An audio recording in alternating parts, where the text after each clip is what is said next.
Distinguished guests, ladies and gentlemen, a very good morning to all of you.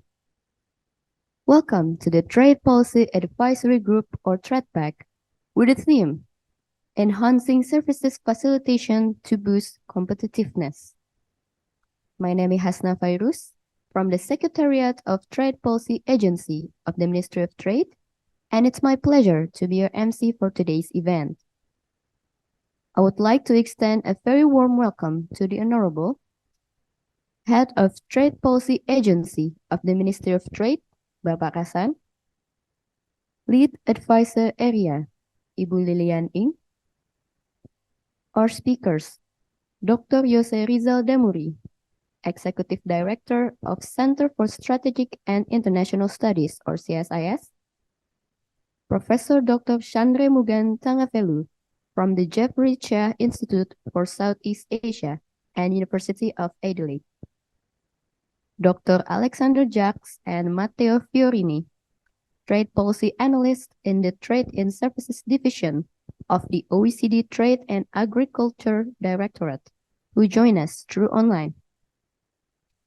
Our moderator, Ibu Devi Aryani, Executive Director of Indonesia Services Dialogue or ISD Council. Our contributors from ITAPS IPB, Dr. Widya Stutik and Dr. Tony Irawan. Expert staffs, Senior Advisor, Director Generals, and leaders from the Ministry of Trade. Last but not least, all offline and online participants. Ladies and gentlemen, the Trade Policy Advisory Group, or Trade-PAG, is a collaborative activity between the Trade Policy Agency of the Ministry of Trade with the Economic Research Institute for ASEAN and East Asia, or AREA, and the International Trade Analysis and Policy Studies of the Bogor Agricultural Institute, or ITAPS IPB, which aims to produce recommendations to the Minister of Trade by conducting a discussion forum with key experts. This event will take place in English language, conducted hybrid using Zoom conference, and we will record the events to be published in the Trade Policy Agency's YouTube channel.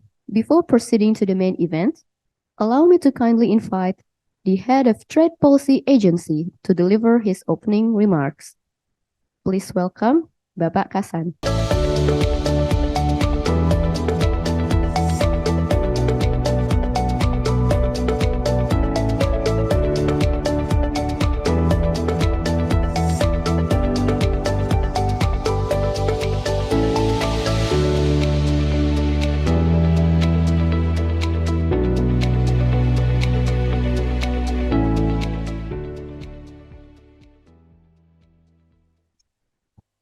Very good morning to all of you.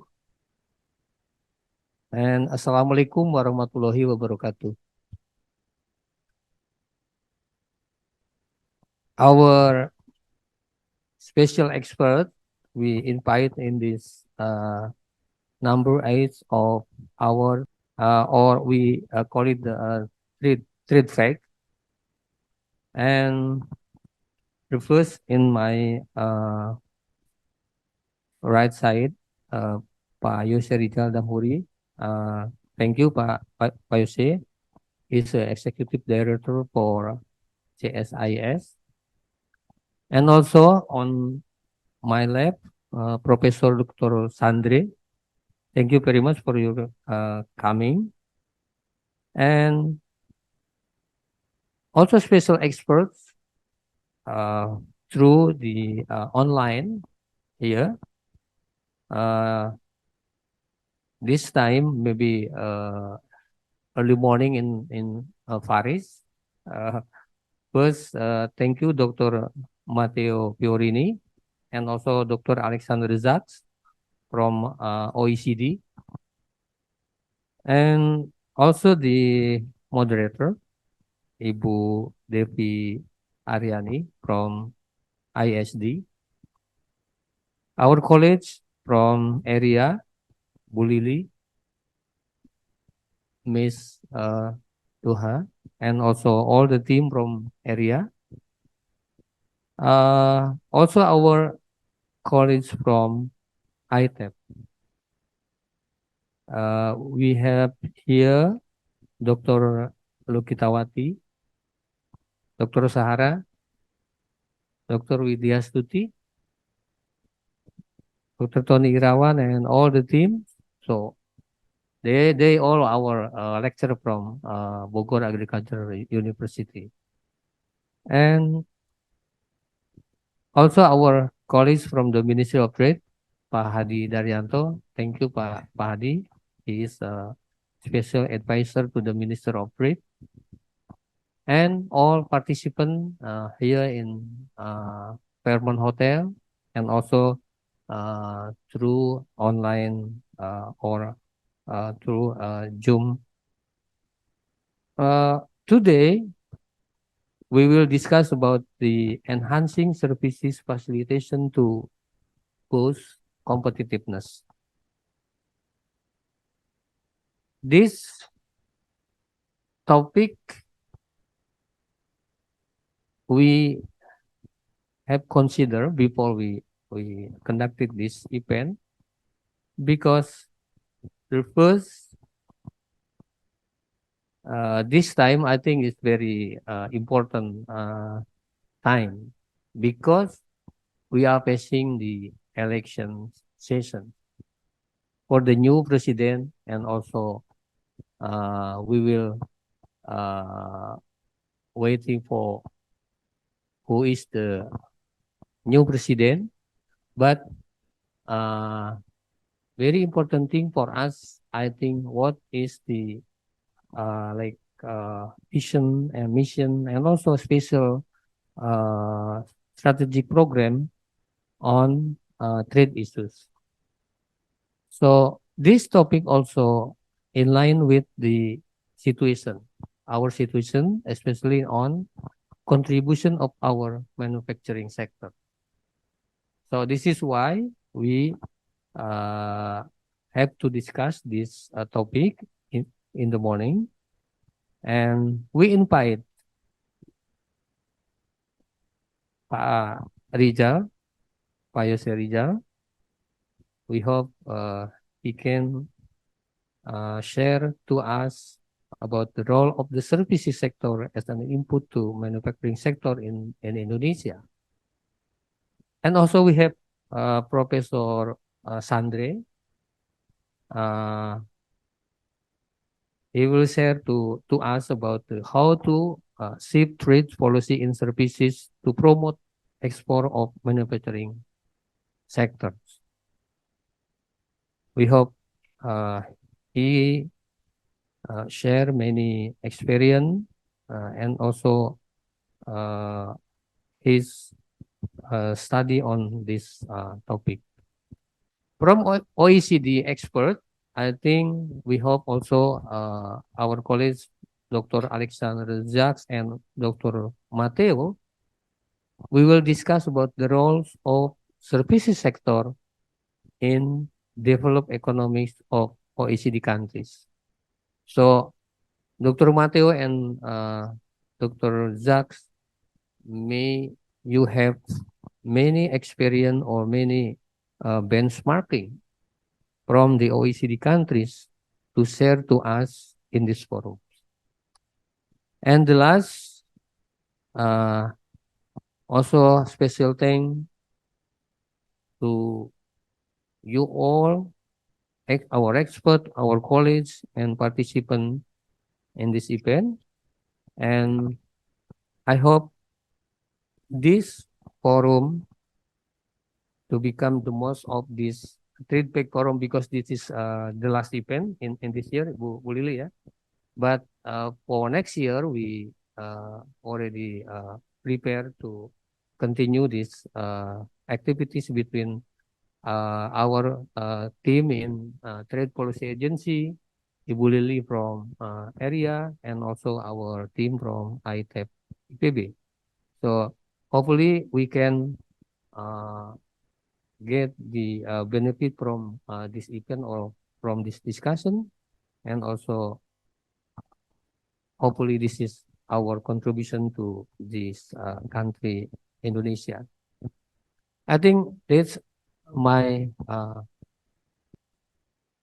opening remark to this event. And again, thank you very much for you all in this last event uh, between Trade Policy Agency, ERIA, and ITAPS. And this event may have a good recommendation from us to deliver to our Ministry of Trade, especially on the trade sector. Thank you, and wassalamualaikum warahmatullahi wabarakatuh. Thank you, Bapak Kasan, for the opening remarks. The second remarks will be delivered by Area Lead Advisor. Please welcome Ibu Lili Yan Ing.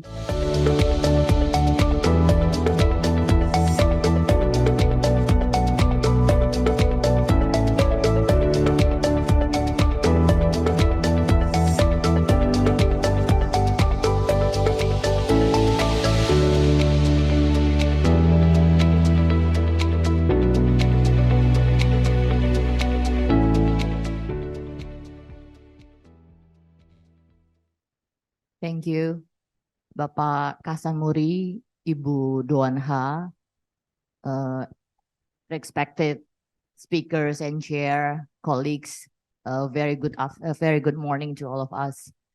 In these discussions, we're gonna discuss to improve trade facilitations in the services sectors. Before we start our discussions today, let me share with you my two observations on Indonesia's services sector. First, I want to highlight the importance of the manufacturing sectors. Why the manufacturing sector is very important for the Indonesian's economy. The first reason is that Indonesia has 267 million populations. 60% of populations are in the age of labor force, between 18 to 65. And 70% of Indonesia's Indonesia labor force are only having secondary graduates. That means the manufacturing sectors is the only sector that relatively offers higher wages compared to other sectors. The second reason of the importance of the manufacturing sectors is that innovations. It's very important for developing countries like Indonesia to have the basic of development of innovations.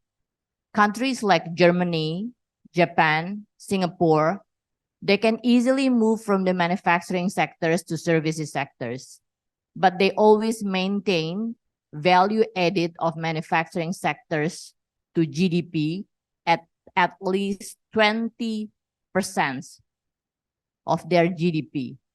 Because they believe the innovations in the manufacturing sectors or the manufacturing sectors can create that innovations that are needed for the economy. But I want to highlight is that to have the successful manufacturing sectors or to have a solid development in the manufacturing sectors, we need reliable services sector. Without reliable services sectors, we cannot have solid developments of the manufacturing sectors. That's the first point that I want to highlight. The second point is that if we see the value added to the GDP in the Indonesian's economy, the value added of services sectors to GDP increased from 39% in the early 1980s to 42% in 2022.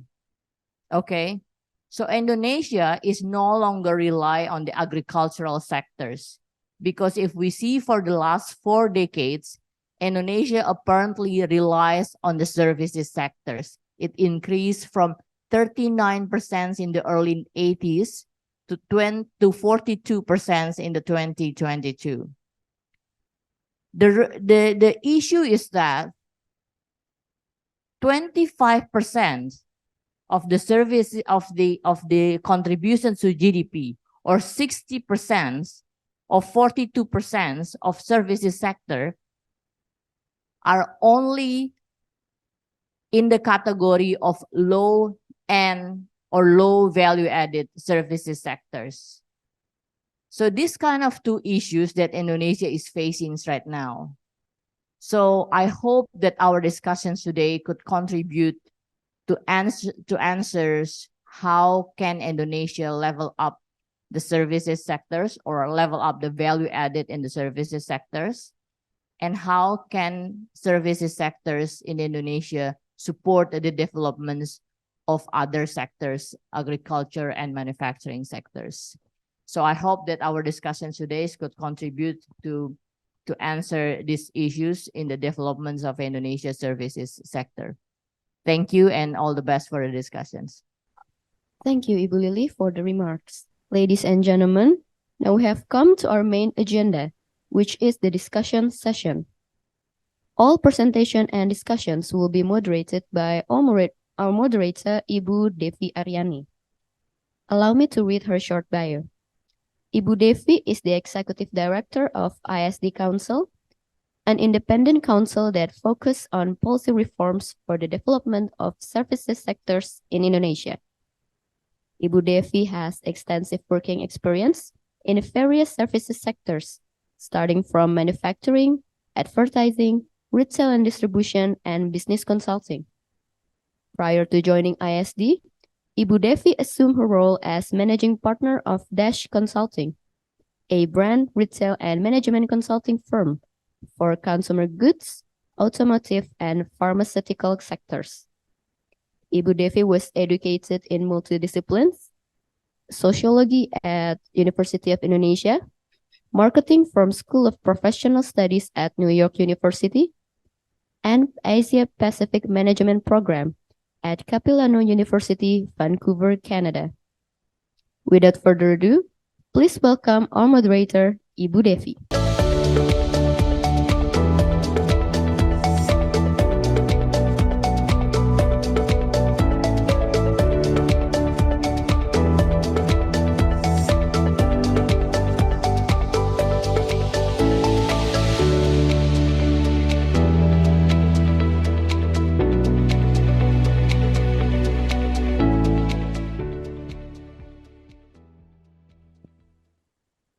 Good morning to all.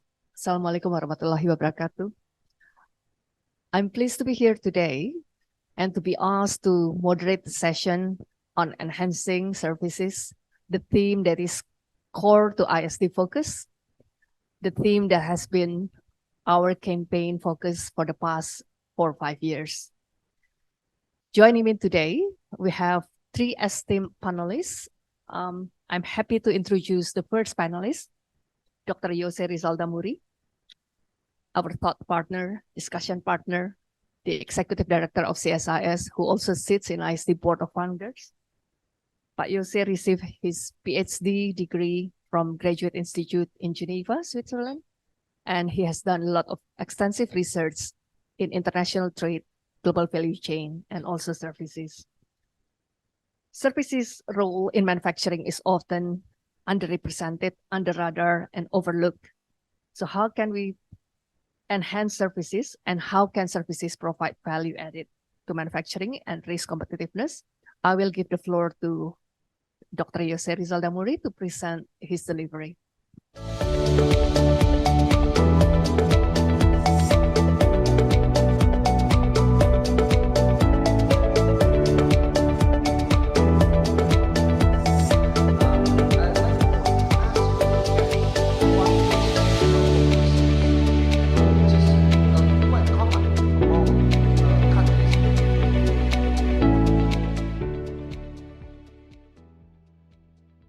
Thank you, Bu Devi, for kind introductions. A very good morning to you all. I'm glad to be here talking in the Trade-PAG an events organized by Perdagangan ERIA and also ITAPS. So really really honored to be here, and then so I could share my thought, my ideas about services sector.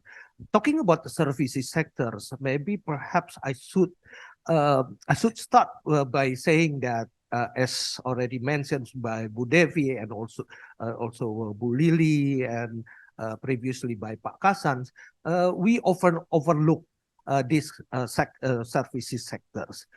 If you look at the vision missions of our next president, our president candidate, you don't see any discussions about services sectors in their vision and mission document. Yeah. In fact, if you look at the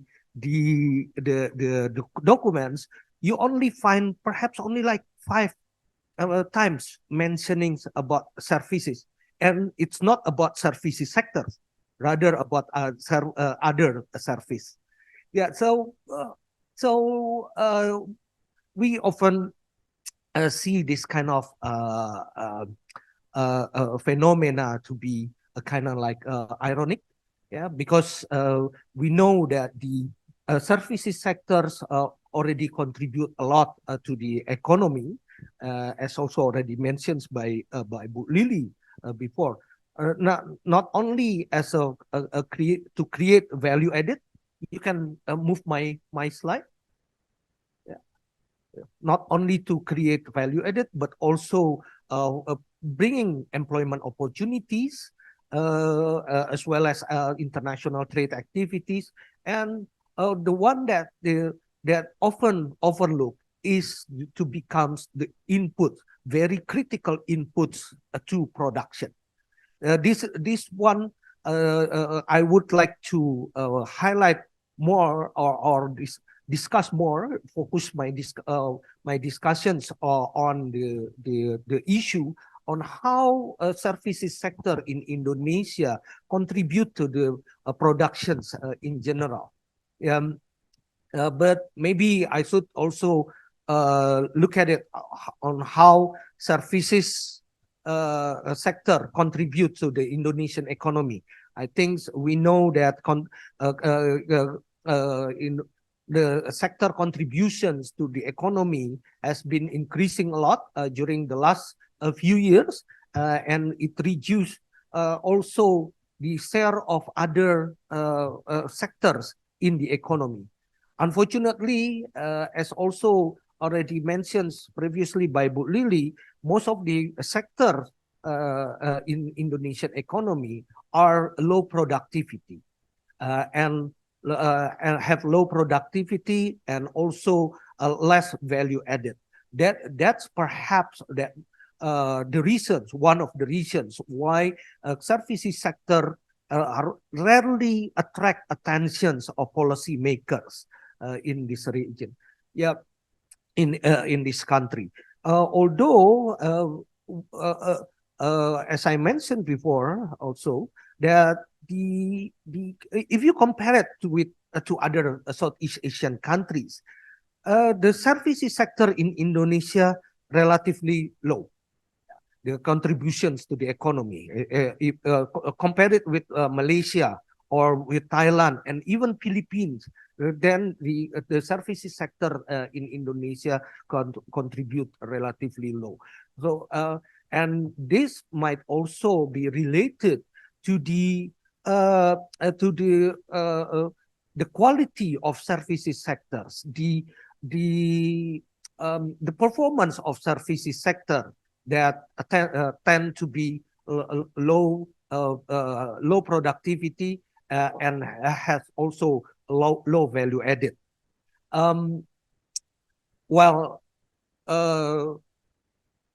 But again, you can also see that the services sector actually also becomes one of the biggest employer in Indonesia and many other countries as well in Southeast Asia.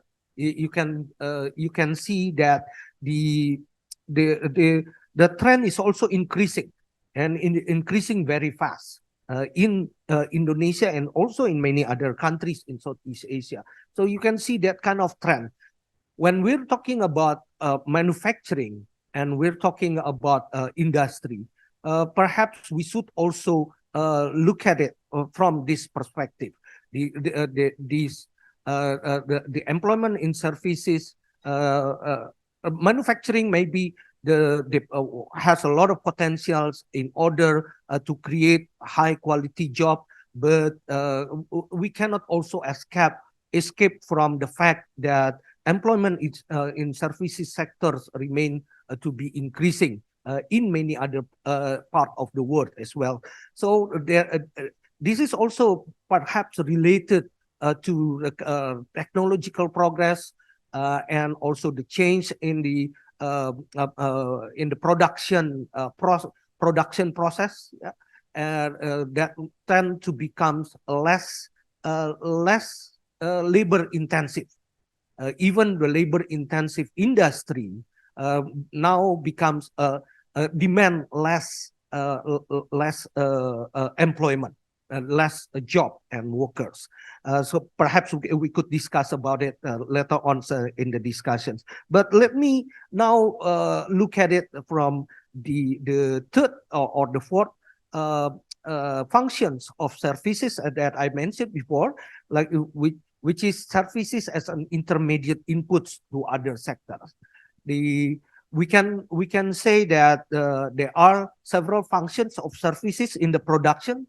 The first one, it acts as a glue to economic activities, linking one economic activities to another economic activities, linking separate production elements in the economy, and also provide medium for coordinations as well as communication.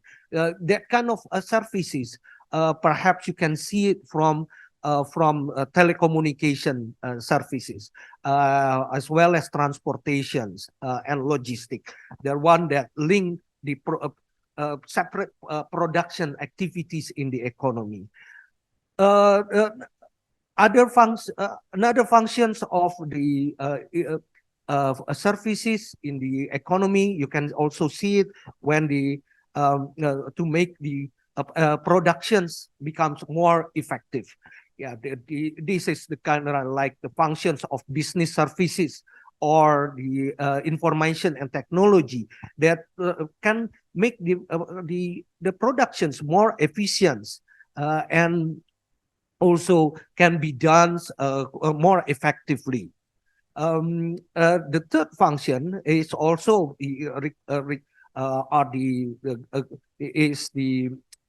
one of the critical element in services. One of critical function in services is is to make post productions activities becomes more efficient, more and can be conducted more effectively.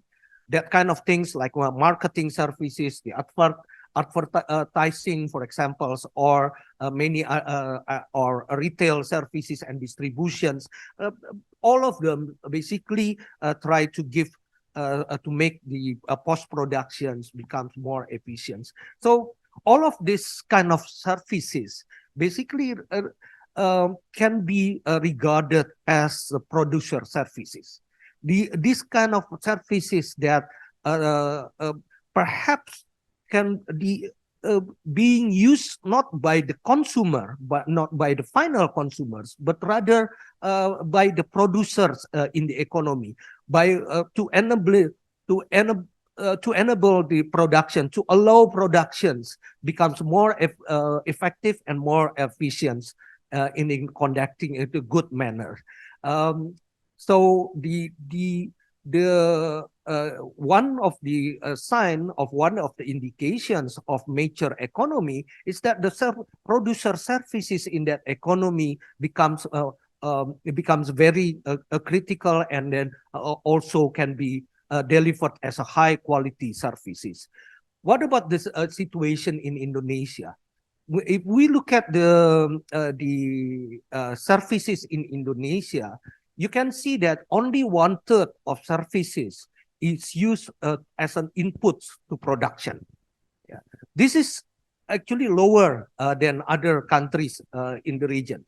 Yeah, I look at the input and output data this is based to input-output data. Although Indonesian input-output data, the latest one is already 7-year-old. Yeah, Pak Kasan, perhaps Pak Kasan could try to push our statistical bureau to release newer input-output data. But from there, you can see that only 29%, less than 1/3 of the services being used as intermediate inputs. Most of the services end up as a final consumptions to the customer. Maybe that's also one of the reasons why the services sector in Indonesia tend to be low productivity and low value added. It indicates the low quality of services as well, and may also indicate that production sector that requires services still underdeveloped. So the demands. This is kind of like chicken and egg, yeah, because of the services, producer services are in low quality. Then the demand for those services are also not really developed. Although we know that the productivity growth in services, high quality services, especially all those production services, would encourage the development of other sectors. And in another slide, the next slide, you can also see that services actually contribute a lot to other sectors, to other services sector itself. Services contribute around 45% of it. Yeah, and then you can see from the graph here that many of those services actually related to distribution and also telecommunications and transportations. Those kind of services contribute a lot to the economy and to the productions of many other sectors.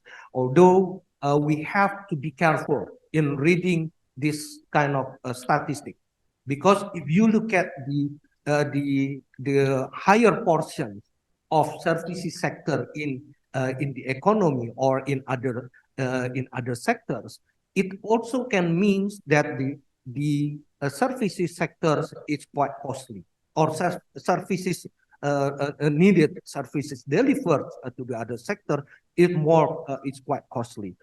Like for example, the cost of logistics in Indonesia is estimated to be around 14.3%.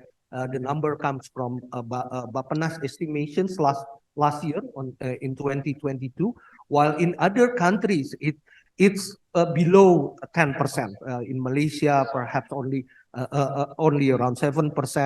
In other countries as well. Although we have to be careful because Indonesia is an archipelagic country, maybe perhaps a bit different than Malaysia or in Thailand, but still the higher portions of services in the economy or in other sector productions, in addition, it means also the cost of those services remain to be relatively high. And while on the other hand, the demand for services, especially the production services, is quite high. And I also look at it from try to calculate from the input-output data. Yeah. And then you can see the table is still in Bahasa Indonesia. Yeah, but you can see that there are many sectors actually still we can say that by looking at some indicators, we can say that there is still an excess demand for those services, such as, for example, financial sectors, number 4, or computer and technology information technology, number 5, or various kind of transportation services. It has created a backlog to the productivity improvement in other sectors, so that we need to find strategies to improve the situations. Indonesia can have various options in order to fix the situation. The first one, of course, we can rely on domestic supply of services. But if that kind of services are not really available, or available in the low, not lack of, we don't really have that kind of luxury or the access to that kind of services. It brings the consequences of a high cost of services in the economy, especially when we are trying to look at when we know the fact that services sectors is becoming more complicated, especially those producer services. Now, so the availability of high quality services is very important. So in our order to overcome the situations, Indonesia might also take advantage from high quality services available internationally, while at the same time also improving the domestic supply. Because we cannot wait until the domestic supply of services becomes more improved and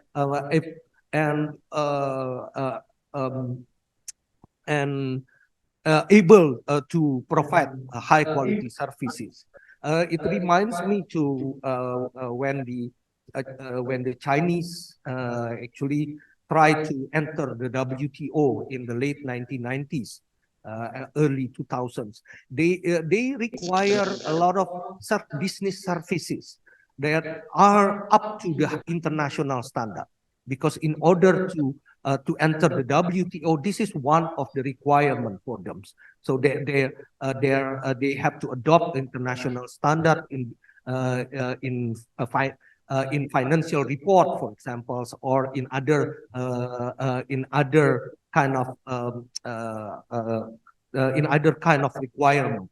And so they have difficulties in looking at in trying to supply those services, such as financial services, accounting services, and many other services from China, from inside China itself.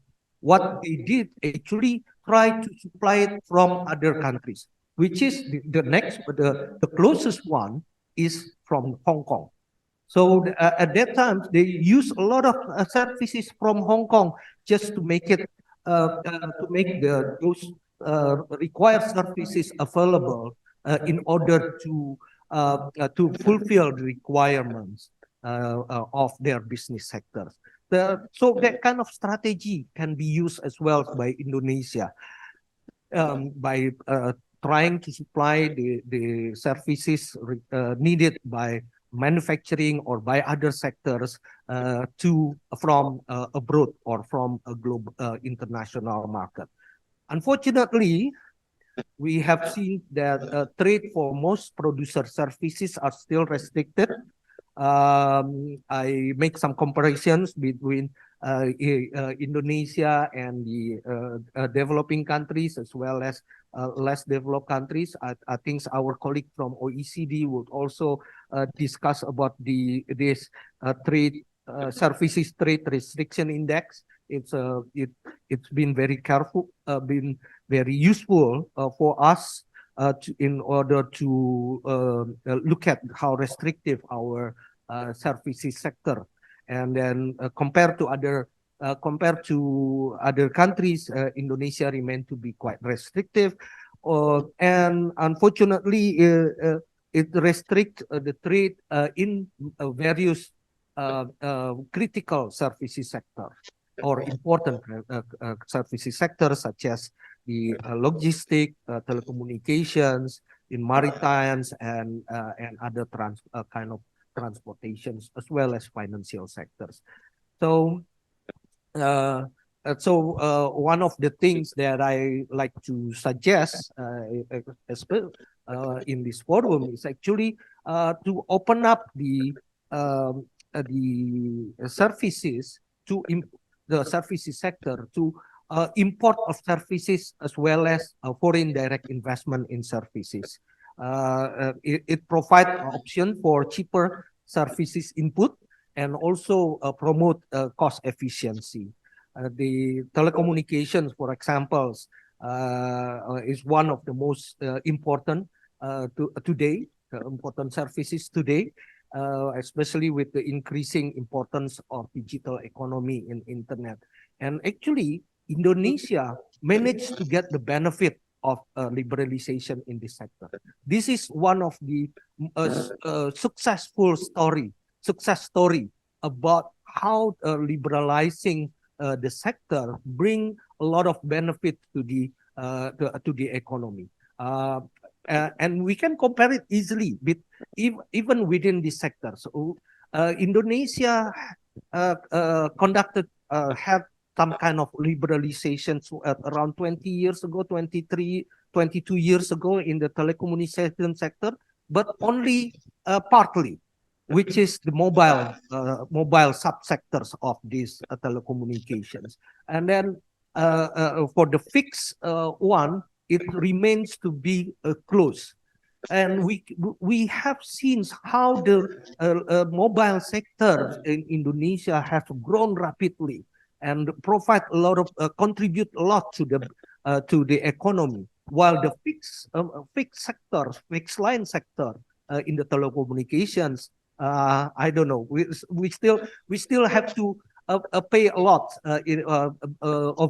for using fixed line telecommunication here in Indonesia. And the benefit or the contributions of those subsectors remain below the mobile sector. So this is one of examples on how liberalizations of services sectors actually provide a lot of benefit.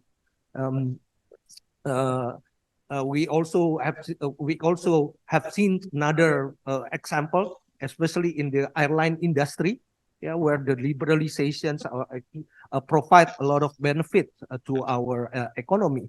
While on the other hand, the airline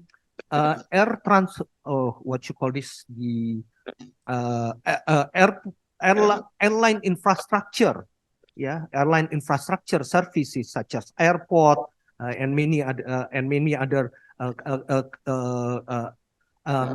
land handling remain to be closed, and it restricts the competitiveness, it restricts the efficiency in those sectors. So there are many other examples as well, or illustrations on the benefits of having more open services sector. Another thing is also services need leader competition. And many services in Indonesia still dominated by state-owned enterprise, and they tend to have some uncompetitive practice. For example, this is an old illustration, but we can still see how some kind of what do you say, a cartel or setting. A price setting conduct have been done by some SOEs, including also those in the telecommunication sectors. They also often get the priorities in utilizing available infrastructure. That kind of things actually limit the competitions in services sector, and at the end, the competitiveness and also the productivity of services sector might be compromised. So another issues in services sectors in Indonesia is the regulatory framework that might is also still problematic, not only for services sector actually, but for services sector, I think the consequences or the implications are even higher than other sectors. Such as the unclear objective of regulatory framework, overlapping and often contradictory regulations, and there is no review mechanisms of existing regulation. It might be some kind of general observations, but again, what Indonesia is really in need to have some kind of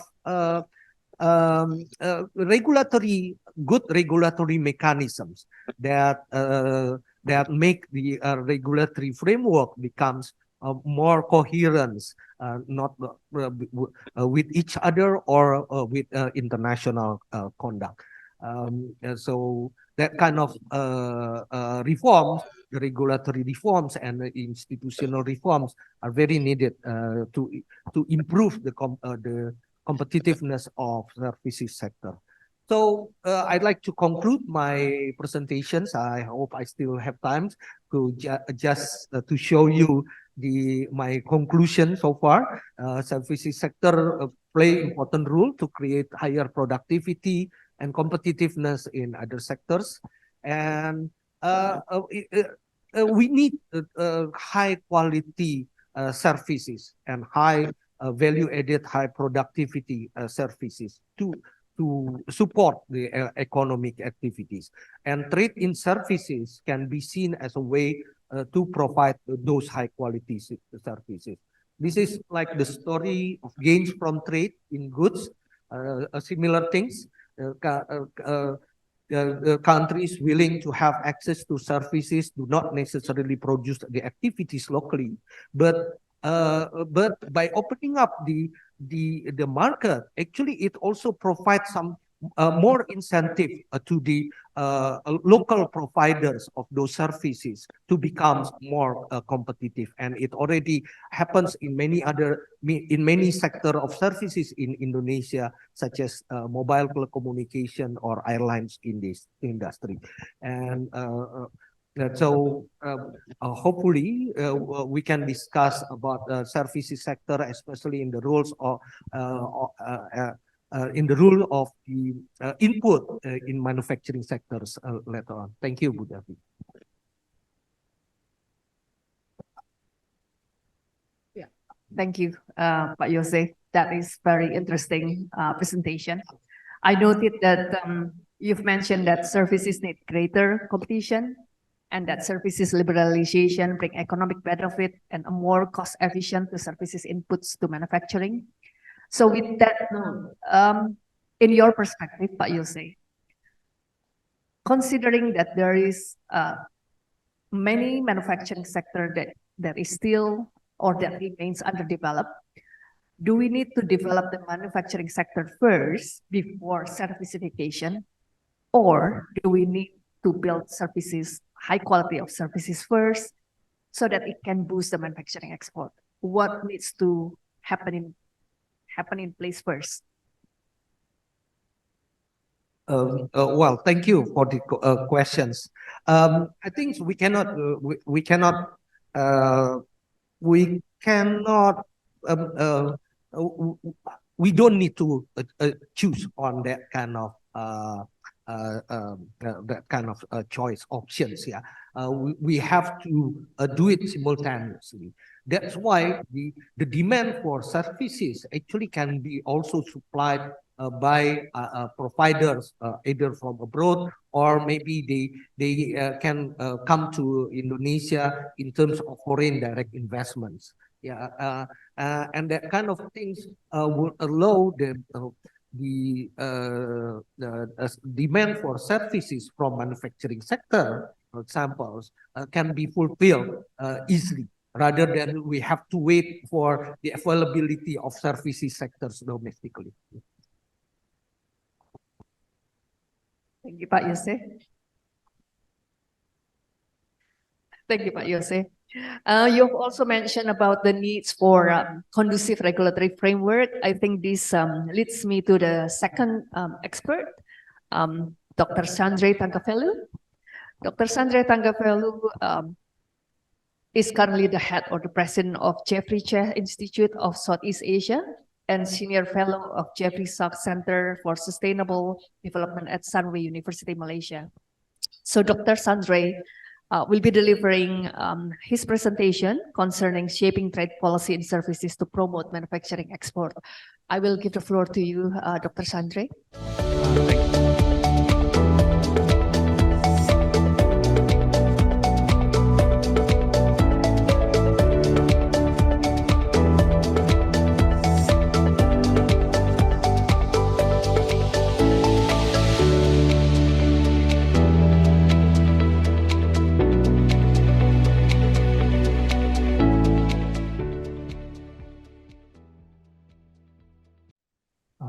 Pak Hasan for inviting me, Dr. Lili, to have faith in me and give me a chance to talk on services, and Dr. Devi, thank you, and everyone.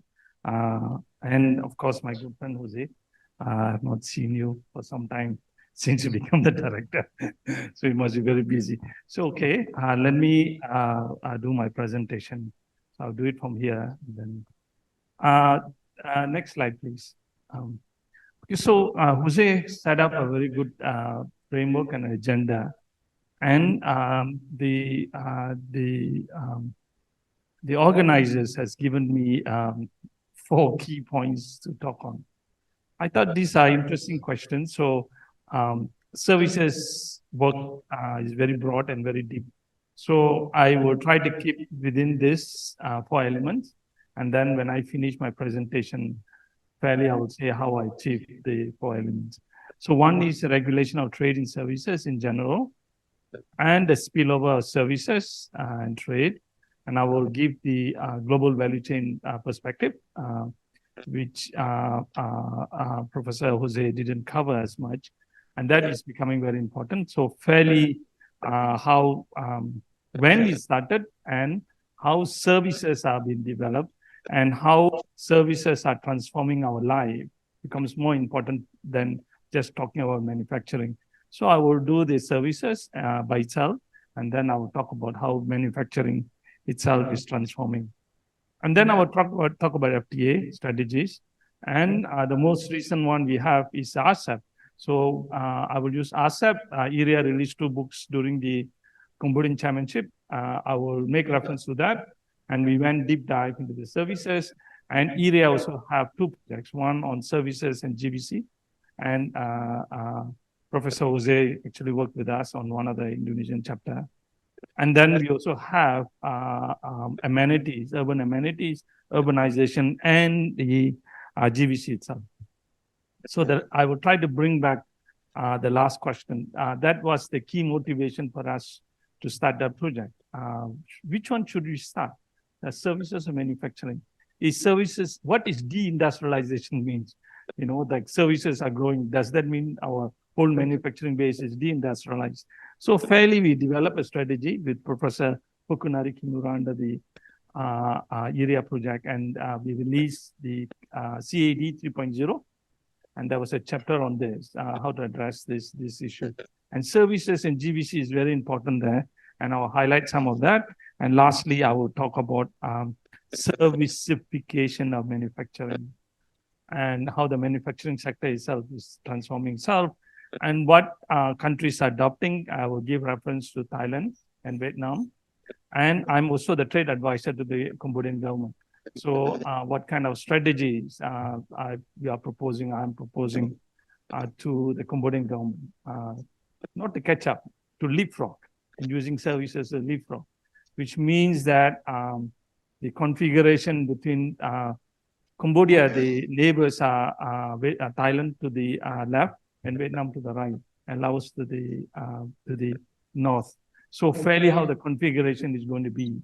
And the other configuration will be in Indonesia. So I will make some reference to that. Okay, so let me put some things, since that's the reference given to me, and then I have to put some definitions of what is servicification of the economy is, and what is servicification of manufacturing is. So fairly, the traditional way of thinking about services when you do industrial policy is purely taking services as a supporting activity. So as a supporting activity, fairly, we just bring in goods and then we just bring into the demand side. So it's a very traditional way of thinking, and it helped us to grow very fast. And that's how the flying geese kind of dimension is. But that dimension has changed after the Asian financial crisis. We've been questioned a lot the way we've been growing, and fairly we move into free trade agreements and accelerate the global value chain activities. So global value chain activities are activities that are not managed by the government, not by trade policymakers. It's governed by the multinationals. So we empower the multinationals to break down the production and empower them to actually expand and the whole production process itself. So this expansion is what we call unbundling of the GBC. So the second unbundling, Professor Fukunari Kimura has worked many years on this, and then I also started working on this. So the second stage unbundling is unbundling of production process. So technology together liberalization allow us to reach very far part of the world and able to coordinate activities and empower the multinationals to coordinate and use a lot of resources. That's what the GVC is. So GVC allows you to break down the production. When you break down the production, fairly, the most important thing that grows the breaking down or fragmentation is service linkages. Services start growing very, very fast. So when you look at the data from 1997, when we start pushing the free trade agreement, the GVC activities accelerated a lot. So most of our free trade agreement is to empower our multinationals to govern the GVC in the most effective and efficient manner, which means that services and service linkages grow very, very fast. And the interesting part of the GVC is that you don't need to be high value added. You can participate in a GVC, even the basic raw materials. So that allow Cambodia, Laos, and other ASEAN member countries to adopt ASEAN AFTA, and join the free trade agreements and accelerate themselves and become part of the GVC. So that helps us. The second transformation is actually GVC. The third unbundling is very interesting. The third unbundling is the unbundling of individuals. Because of digitalization, the space technology, artificial intelligence, and so on is going to create unbundling of our skills. So you want to talk about services and modern services, it's an unbundling of skills that's going to accelerate. So this unbundling of the skills, the third stage, will allow countries to leapfrog into areas that we have not seen before. So that is the leapfrogging effect is going to see. So fairly, I hope this discussion start recalibrating ourselves to think about the new way services is going to emerge. A new way services is going to change. And I can assure you, countries like Thailand and Vietnam is already working very hard on this.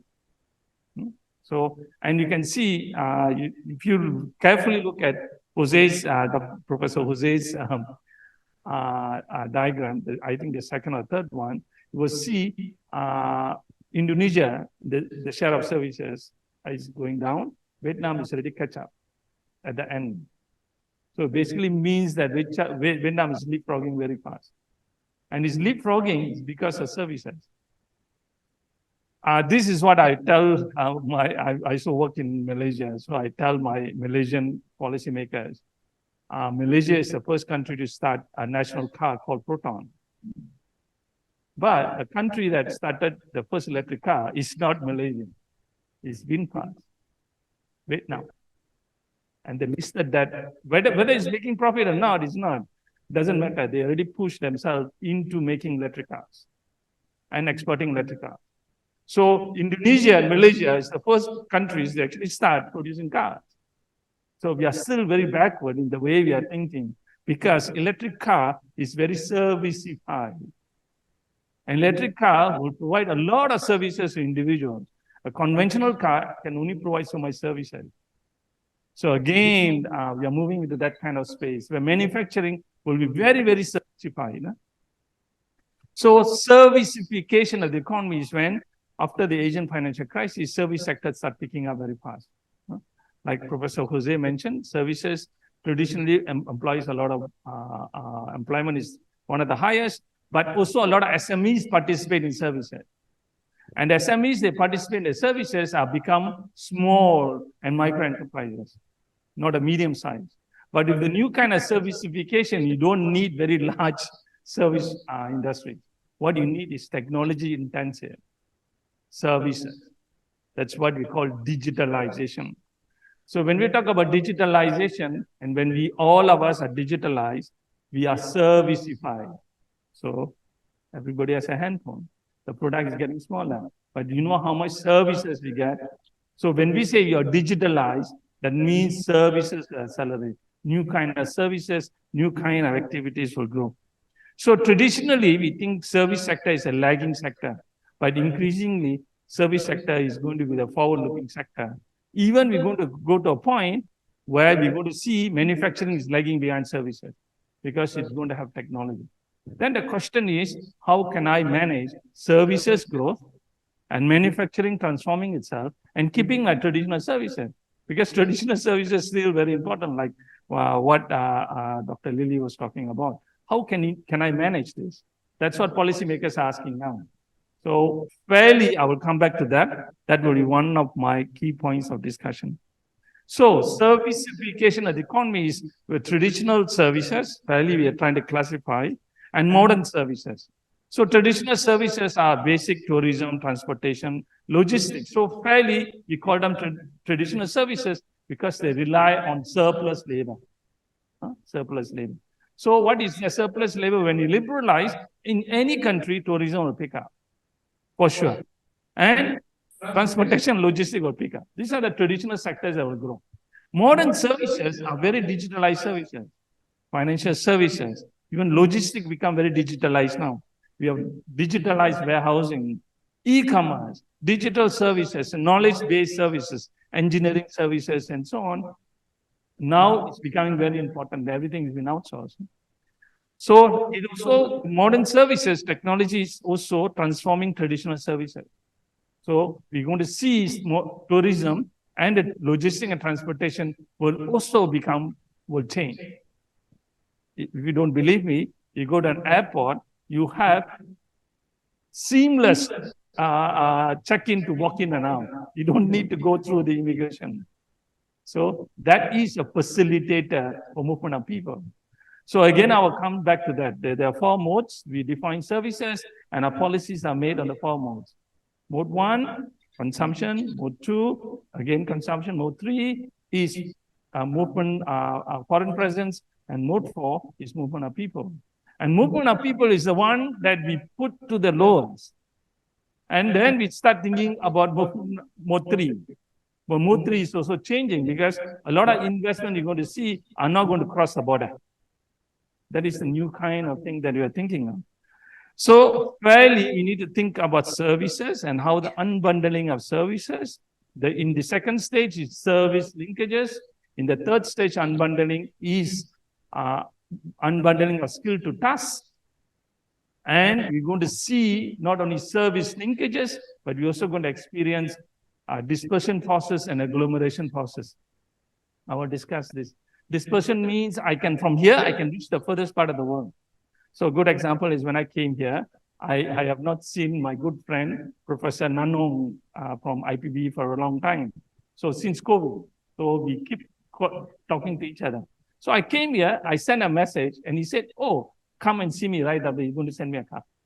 So that is services that we're going to see, the service linkages, that even the distance, I can narrow the distance, and the time cost, the save of the transaction cost is tremendous for businesses. So later on, we're going to see in the OECD study, I think our colleagues from OECD also talk about when you liberalize services, the transaction cost goes down because of these linkages that we create.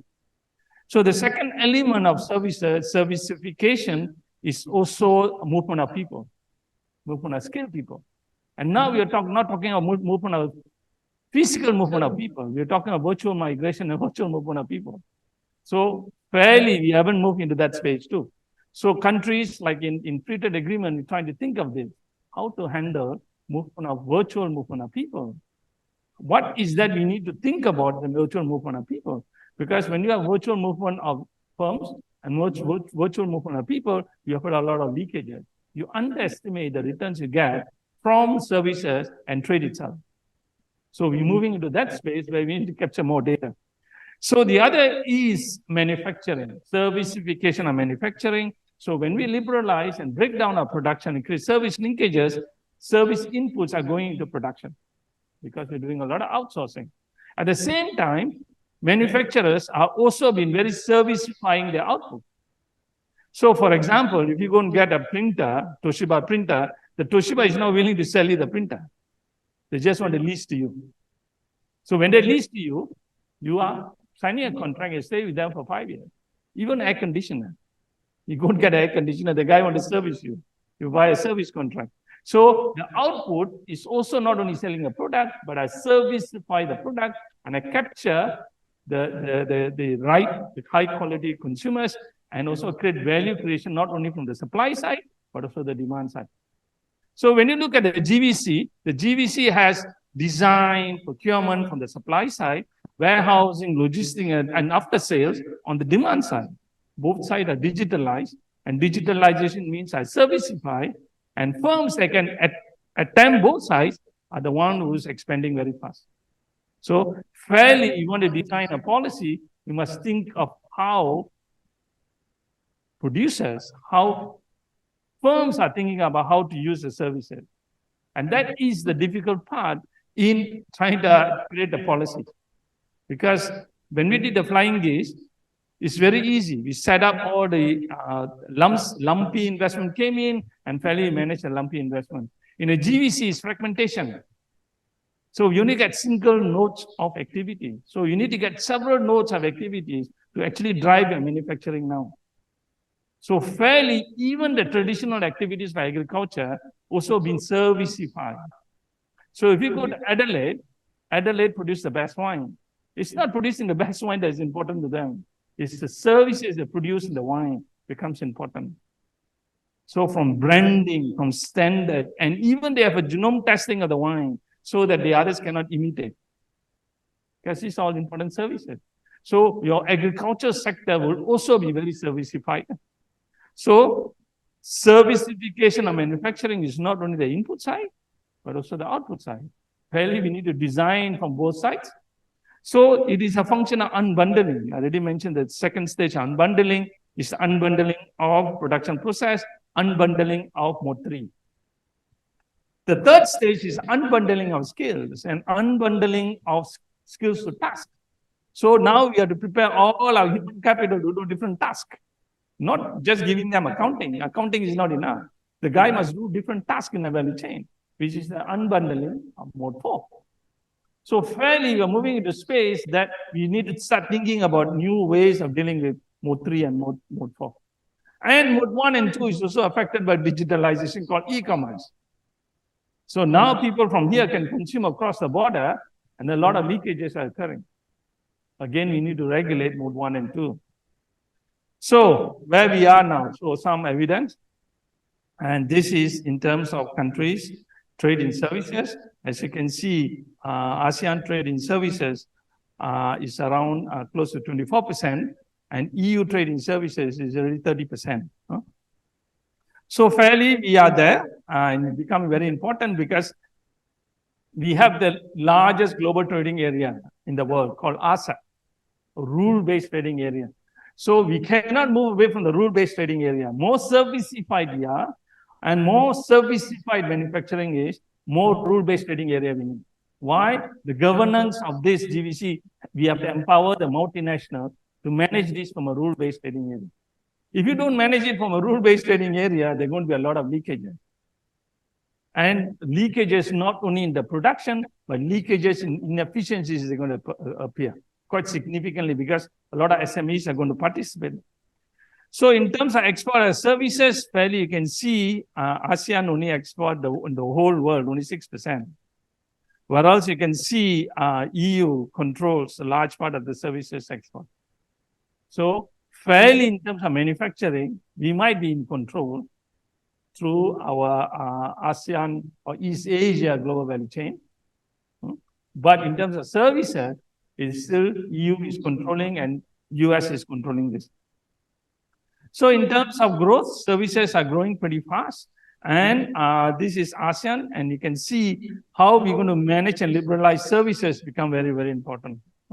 So again, how services is going to grow, and this is quite similar to what Professor Jose was presenting, and is growing at a very significant rate. So for a GVC to work, it's not only export our services, but import our services are equally important. So again, you can see countries that are participating in this is, of course, Singapore, small economy. So size doesn't matter in services, but human capital and technology matters. So fairly, then you're going to see Thailand and Malaysia and Indonesia is there, 9.3%. But Vietnam is catching up very fast. Vietnam is catching up very fast with Indonesia in terms of imports. But when you look at the right-hand side, sorry, next slide, please. Next slide, please. Sorry, I'm looking at my slide I'm talking. So when you look at the right-hand side is the export of services. So the export of services, you can see Singapore is still dominating this, and Indonesia only accounts for 5.2%. Whereas Philippines, Thailand, and Malaysia controls quite a significant portion of services trade. The reason? Human capital, connectivity, and they're moving into good technologies. And Philippines is traditionally known for services, but they're now moving into more knowledge-based services, outsourcing. They're moving into that space pretty fast. Interestingly, what Dr. Lili mentioned about manufacturing, they also have manufacturing now. So they are capturing a larger share of consumer electronic goods because of the Thailand Plus One strategy adopted by Thailand after the big flood in Thailand. So Japanese have moved the upper end of the production value chain to Philippines. So they have both manufacturing and high value added services. So if you really want to do a case study, you must do a case study of Philippines, how they're capturing the higher value added services. From the import side, fairly you can see Indonesia is there. Why? GVC, you are importing a lot of services into your production, but you're not actually in the exporting of services. So fairly in terms of ASEAN, our transport and travel are the largest traditional services. The other services are low. When I show this to ASEAN Secretariat, they think that it's very bad. I would say this is a good thing that you can ever have in terms of digitalization technology. The logic, more mature the economy is, more mature your industry is, the higher the cost of structural adjustment. So countries like Malaysia, Thailand, and to some extent, they are more mature, and Philippines, more mature economy. The industries, you can't move them. So for us, ASEAN, these are the low base. From the low base, if you liberalize, the highest impact you will have. So that is also one strategy you need to think of. So this is not a bad thing. To me, it's a good thing because you're starting on a low base. So when you start from low base, when you liberalize, your leapfrogging effect will be very fast. So fairly, the low base will allow us to introduce new technologies and put in new platforms to actually accelerate our modern services. So become very important for us. So in terms of restrictiveness, I think Professor Jose already showed you some. This is important. So I'm moving into the policy discussion. I'm pretty sure our OECD friends will also show some diagram, but ours will be more on ASEAN perspective. So next slide, please. Sorry. Next slide, please. So the red one is ASEAN. As you can see, ASEAN is very quite restrictive. The lower the number, the better. Higher the number, more restrictive. That's how you read this. So even CJK is more liberalized than us, especially China. So if I take CJK and look at the ASEAN Plus 5 and ASEAN, fairly we move to ASEAN. So it's ASEAN that is becoming, after liberalized services, the first iteration move closer to where the CJK is. So we don't need to run around and say, I want to leapfrog, no? So why don't we reduce our 0.32, identify the subsectors, and move it closer to CJK. Why? That's where the GVC impact will be the greatest. So I don't need to overtake them. If I overtake them, it's better. So that's called convergence. So that will be the first. What is that CJK has that we don't have? So adopt and use RCEP and liberalize. That's one strategy we need to have. So in terms of restrictiveness, Professor Jose already mentioned legal, air transport, very important for GVC, rail, freight transport. This is very important for Laos and Indonesia. Why? You have the fast train. You cannot have a fast train, have most restriction on transportation. You're not going to get externalities. So fast train is movement of people and movement of goods. So fairly, you need to liberalize this element pretty fast. Your logistics should liberalize to create as much externality as possible. And that is what Laos is trying to do now, because of the fast train. Because if they don't liberalize, everything they've done will not create enough value for them to offset the huge budget deficit they have. Because the train runs from Vientiane all the way to Bhutan, and from Bhutan it runs all the way to Kementerian. And people are traveling, but the load movement of goods are equally important. So they need focal points. So they're going to create a huge zone at the border. So that allows them to create more externality, and services become important. So finally, from here, you can already know what ASEAN need to do. This is 2022. So in terms of where we are, and this again comes from, we need to be very clear. So this next slide, please. Next slide, please. So right at the end, the last bar is Indonesia. Among all the countries, Indonesia has very restrictive services. If you don't do anything, when you look to the right, there's an arrow points to Malaysia and Vietnam. Vietnam is going to live from. And more liberalized its services are, more they're going to empower the GVC, and more service linkages they're going to create in the GVC, and they will live from. Do you know the size of Indonesia compared to Vietnam? 3 times or 4 times. So they're going to catch up pretty fast. As I mentioned, size doesn't matter. So that strategy is already there. I will talk about strategy Thailand and Vietnam is using. So next slide, please. So this is important for us. This is a policy simulation done. If I've taken this from OECD, and to my friends in next slide, I apologize. Maybe you will have some story to tell here. And this actually says that if I take the services trade restrictiveness index and able to calibrate and reduce by 50%, 50% across the board, the country that benefit the most, trade costs in terms of services liberalization. And this is what we call trade facilitation. So when I do my trade facilitation, single window, customs, and so on and so forth, fairly, the country that will benefit the most, trade costs 30% for Thailand, 28% for India, 26% for Indonesia. Leapfrogging effect is very clear that Indonesia have to liberalize its services and identify that as the services restrictiveness index and see whether they can achieve this. You will see the trade costs going down, and Indonesia GVC participation is quite low among the ASEAN member countries, as Professor Jose has highlighted. This will allow you not just pushing a manufacturing, but services will accelerate very, very fast. And this must be aligned with the domestic infrastructure you have, the fast train. The fast train is not only from Bandung to Jakarta. From Jakarta is going to go to Surabaya. This island is going to be highly, highly servicified. Okay, so in terms of digital, this is also been released. As you can see, Indonesia is to the right, and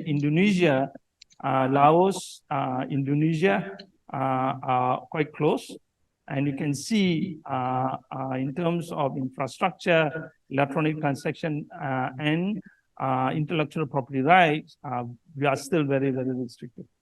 So fairly, when you look to the right, the bottom, you look at the bottom top, the third, the fourth bar is Vietnam. Vietnam is already below the average in any of these components. So Indonesia is to the right, above the average. So fairly, your policies are very clear. It's not liberalizing and manufacturing, because fairly most of our free trade agreement or tariff rates are hitting zero. Preferential component in the tariff margin is getting close to zero. Services, trade facilitation is important in the next phase. 21st century need to address this. Services, digitalization. So, fairly, the services content, Indonesia is still very low, as I mentioned. Indonesia is not participating much compared to Vietnam and the other countries. And again, I already mentioned the four mode across. You can see in terms of export, fairly we are managing the four mode, and most of the four mode, the mode 3 is driven by multinationals. But mode 4, we have not done anything other than mutual recognition agreement in our ASEAN for skilled movement of labor. And in terms of import, fairly is larger. So fairly we are not participating more on the exporting side, but we import more from services. Okay, so fairly I will move into the last, 1 minute. Okay, so fairly I will get into the industrial policy side. So fairly in terms of just, because I already mentioned the productivity impact. So this is the study that ERIA has been doing.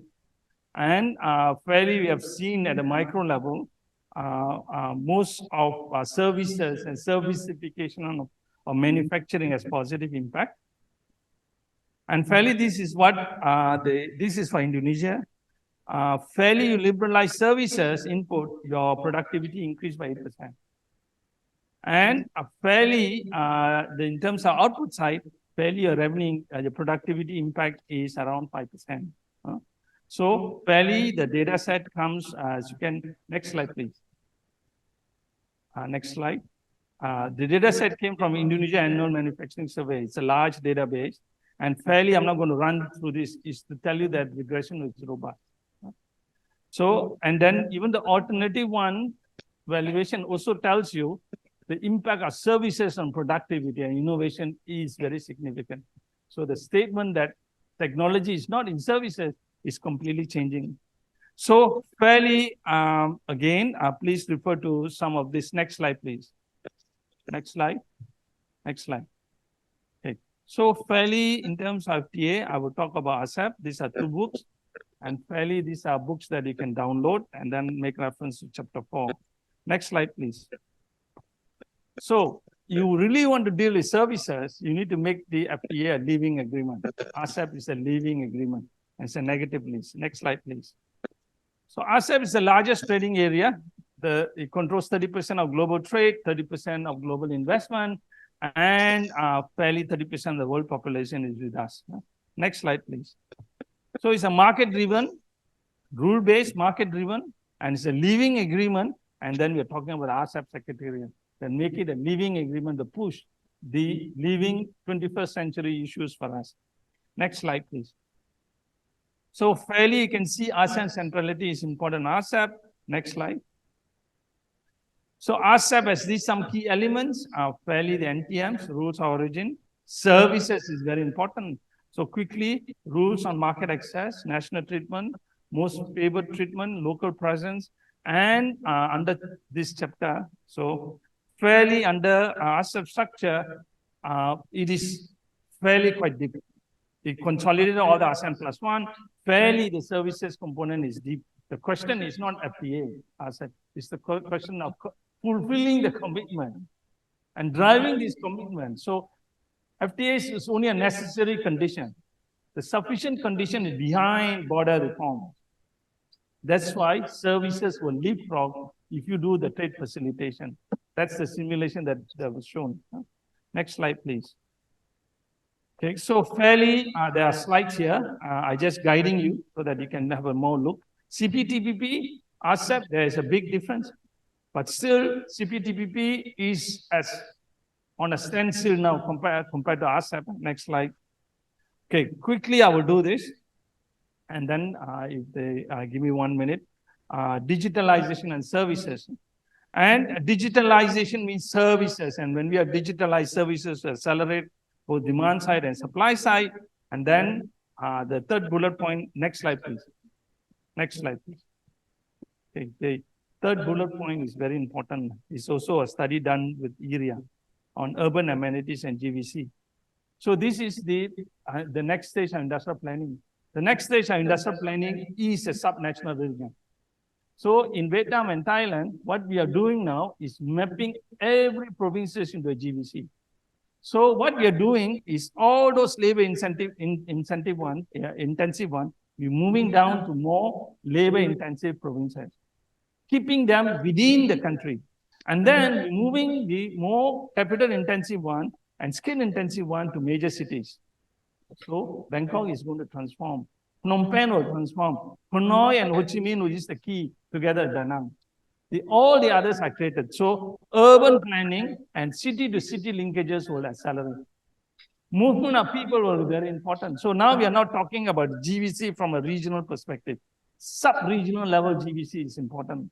I've not fairly discussing this in the area project for Indonesia. Dhoni is trying to drive this mapping. In order to do that, it's not you need an input-output table at a national level. You need an input-output table at a regional level. Very critical for our planning purposes.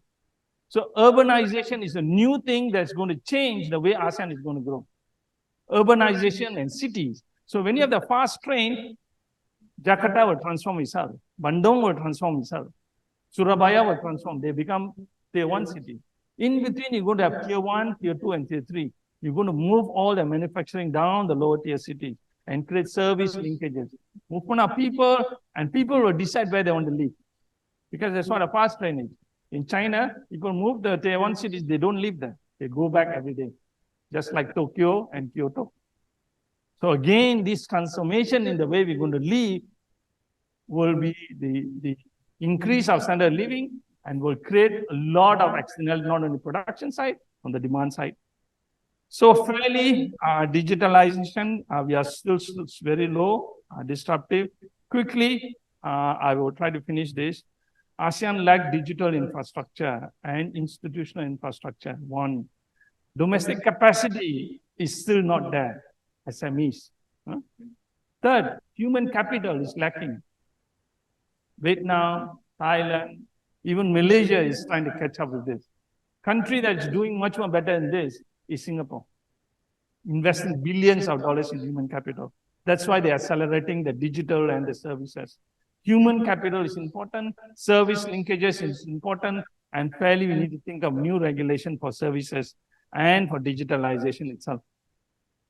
And fairly the new FTAs will address the 21st century issues called the new emerging issues. Environment, digitalization, and skills. And the urbanization will be the key agenda the 21st century FTAs have to address. With that, let me close it.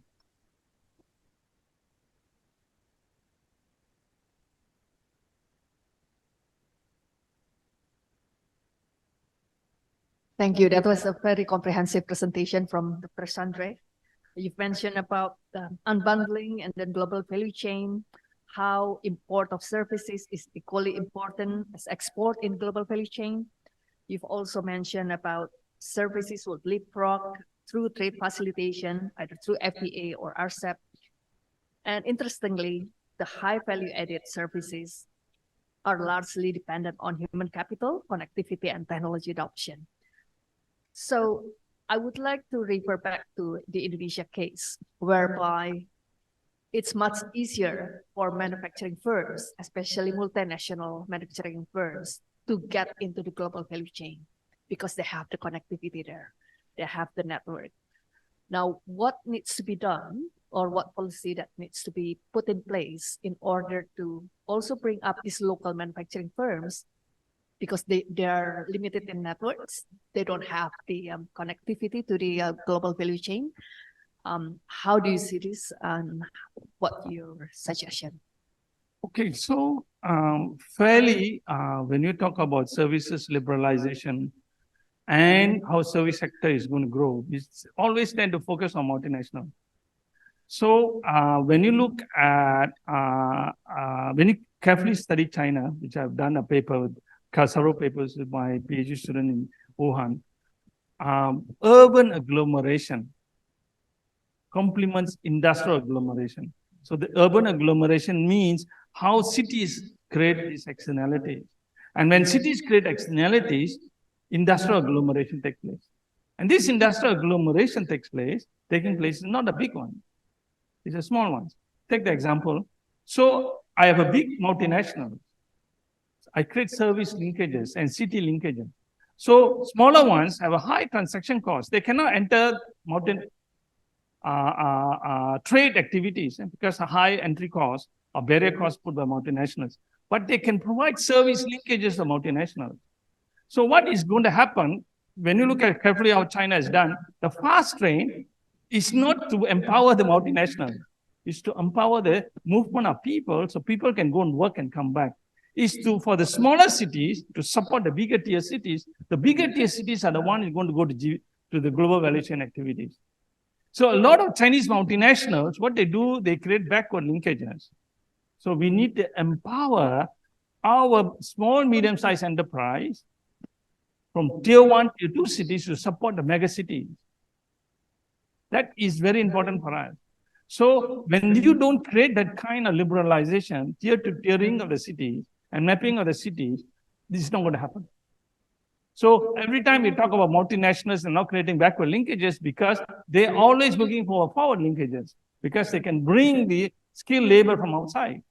They can be part of the value chain. They are not obligated to do anything for us because that's the value chain is. So again, city to city linkages. That's why your fast train is very important. So you take that and start configuring to other service linkages and how you're going to develop other cities that create a backward linkage to this. So that becomes important. It's not, we are not just talking about the Java Island. No? You're also talking about Sumatra, how they can be linked. We already have the ASEAN connectivity, highways and so on. No? So fairly we're going to link up. So we need to create other tier cities that enable people to live, middle income to grow, but I support larger cities to grow. People are going to choose how they're going to live. Young people like to live in high density. So you're going to see two kinds of technology. The space and 5G is going to accelerate agglomeration technologies, concentration process, because you need high density for robot and machine-to-machine communication to work. At the same time, you're going to have dispersion process, fragmentation. So that means you also must reach the furthest part of the world. So you must combine cities like this must become high concentration process that participate in GVC. The smaller ones, or tier 1, where labor cost is cheaper, they support Jakarta to be a global city, to be a tier 1 city, or even a mega city. That transformation is you must get ready. So the plain industrial policy you're going to have is no more manufacturing policy. The industrial policy, as I said, services for mode 3 is multinational. Mode 3 is movement of people. So fairly how you're going to think of mode 3 and mode 4 and align with digitalization. So fairly you need coordination across ministry. From trade ministry, you must coordinate with the industrial ministry, and the labor ministry must coordinate. The coordination is going to be very critical. Country that coordinate faster is going to leapfrog faster. So again, Vietnam, Thailand is trying to push into this, the coordination issue. But of course, we have a little bit of time because Thailand has some issue, you know, the political issue. So, but they're going to accelerate. They have a very important plan to actually develop the Eastern Seaboard, called the Eastern Seaboard 1.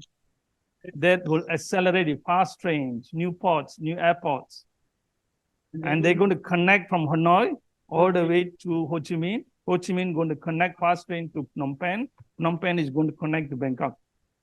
And this is a plan, other BRI, otherwise, fairly there's already fairly everybody. Once Laos has a fast train, all the other countries want to configure into that one. So there will be acceleration. So it's a very good question. Fairly, it's not I need services or manufacturing or multinational. What am I going to do behind the border? What am I going to do with my cities? What am I going to do with my fast train? Is the question Laos is asking, Vietnam is going to ask, and Cambodia and Indonesia is going to ask.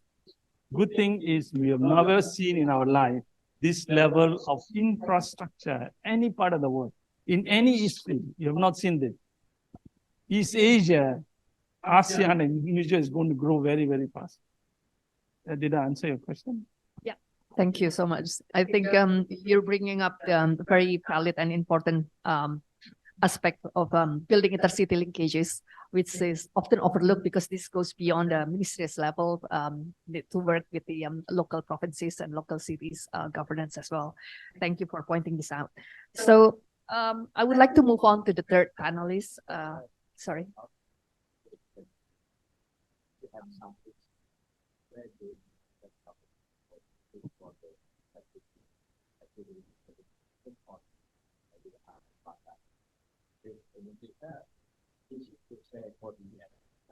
Difficult to practice, you know. I don't know exactly if you have some list of the regulation where we be so strict to the we can work, I can give you the list. There's Dr. Lili here from ERIA. Yeah, we are doing some of this work. And I work with Padoni, and then I will relate this to him, and then we can give you the list. Give to Pak Kasan, Oh, sure. So in terms of services, and then do a case study compared to other countries like Vietnam and Thailand, what they're doing, because they're catching up too fast. So they catch up too fast. They're doing something they are different from us. And this must motivate our policymakers to accelerate key elements. If they don't motivate, then there many, many things will happen to our manufacturing will slow down. Then we will completely shift to resource-based. Resource-based is not going to give us that momentum. And the fast train is a game changer for Indonesia. Because it's so strange with the president policy. Indonesia don't have a new law for the creating jobs. To cut every regulation would become obstacle. Okay, if you have, please give to Pak Kasan. Thank you, Pak. Thank you. I would like to move on to the next expert panelist, Dr. Alexander Yaks and Matteo Fiorini from OECD.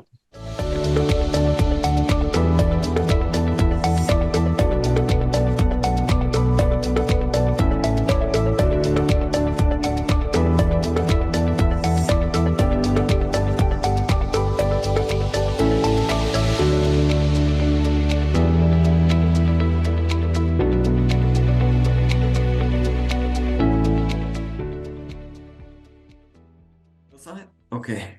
Yes. Well, let me start by thanking you for the opportunity to speak to you today. It's a very interesting format, and we've already learned a lot today. Very interesting to see all these different experiences and insights from the broader region as well. So what we'll do today is to start with a little bit of an overview of what our division at the OECD is doing in this realm of services trade. Then we'll move to a more conceptual perspective of why services trade is of relevance to manufacturing performance. We'll talk a little bit about this indicator that has been mentioned already, the STRI, and then we'll take a much closer look at the existing evidence, both from academic studies as well as from our own analytical work at the OECD, and we'll conclude with a few thoughts.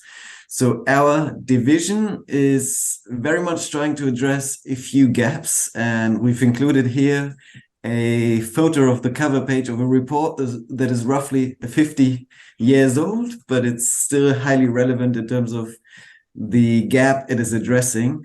So this report from the mid-70s was referring to services regulation and the way it relates to trade, and it was saying invisible barriers to invisible trade, and that is to some extent still true today, in the sense that data on services trade are less detailed, harder to find than data on goods trade or merchandise trade.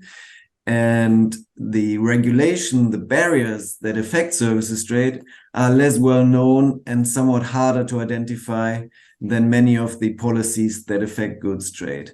And in our division, one of our major objectives is really to increase the awareness of the way different types of regulation affect trade and services. We're also trying to address the close linkages between trade and investment, two spheres that have often been considered as separate in the past. And today we've already heard quite a bit about global value chains and the implications for policy. This is a further key area of our work.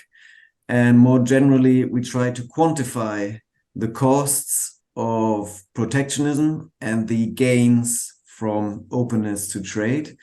And particularly in recent years, the policy implications of digitalization have been a major area of our work. Now, if we move to the next slide, you will see that there are many synergies with the two very interesting contributions that we've had today already. So there's an increasing awareness that we should not look at services and manufacturing as being separate, and we should clearly not go for a staging of policy priorities where you say we prioritize manufacturing. No, you have to understand the two as being closely intertwined in global value chains. And we're now aware that services are really key enablers. The first speaker also used the word glue to refer to the role of services really as the key agents that coordinate the flow of goods, capital, and knowledge, but also individual workers between different locations in these complex production networks. And this illustration here is just a symbol which should convey the message that by now activities in a wide range of sectors are really fine-sliced across tasks and locations, and you need services to really sustain the flows of capital, goods, and knowledge across these different locations and production stages. And there is theoretical literature going back to the early 90s that really emphasizes that for companies and countries to benefit from global economic integration, from the increase in market size, you really need services to reap the benefits from specialization, because by creating highly specialized services, you allow companies to specialize in niches to further fine-slice their activities and become more productive at their core activities. And if we now move on to the next slide, please. This is something that we've briefly heard about today already, particularly in the Southeast Asian context, the growing role and really striking relevance of services as inputs to manufacturing activities. And here we're looking at data for all of the OECD economies, and we're seeing the services value added embodied in their manufacturing exports. And you can see there's a bit of variation across sectors, but as a whole, for total manufacturing, roughly a third of value added is actually accounted for by services inputs. And quite a bit of that is actually, that's the great part, sourced from abroad. So services that are being imported are feeding into the manufacturing activities of OECD economies. So this is the context. And if we now take a look at the next slide, you will see that there are many reasons to assume that services trade is really of high relevance to manufacturing performance. And you can even start from what we know already about trade in general as a driver of innovation and learning. So there is learning via imports, and we've got some empirical literature, including for the case of Indonesia, that shows how it's a driver of productivity gains when you open up to manufacturing trade. This is clearly also reasonable and very plausible in the case of services trade. We also know that trade openness is a driver for competition and the reallocation of factors of production to the most productive firms. And it incentivizes firms to invest in innovation as there's a broader market size over which they can reap the returns to their investments. And particularly the first, but also the second speaker made the emphasis that even if services may be available locally, they might not always be of high quality, or they might be very expensive. So opening up to services trade offers a greater variety of services at a lower quality adjusted cost. And this really drives an improvement in the downstream manufacturing productivity. We also have several theoretical contributions in the literature that highlight that as companies, but also countries, try to move up the quality ladder to upgrade, having access to particular services can be a decisive factor. So if there is a service that they really need as a crucial input that is not available or of poor quality or high price, this can be a bottleneck to upgrading. And at the same time, if you then open up to services, this can help you overcome that bottleneck and move to the next stage of development. As a company, if you want to upgrade your product, but also as an economy, if you move to the next level of tier in a global value chain. And if you think of specific services that might be of relevance, we do have existing evidence, existing academic research also documenting how specific types of services are of relevance to manufacturing performance. And one example that I'd like to mention here is the capacity to meet technical regulations. So in many activities, you have to meet very specific requirements regarding engineering standards, hygiene, etc. And this can be a big obstacle for exporters, including in emerging economies.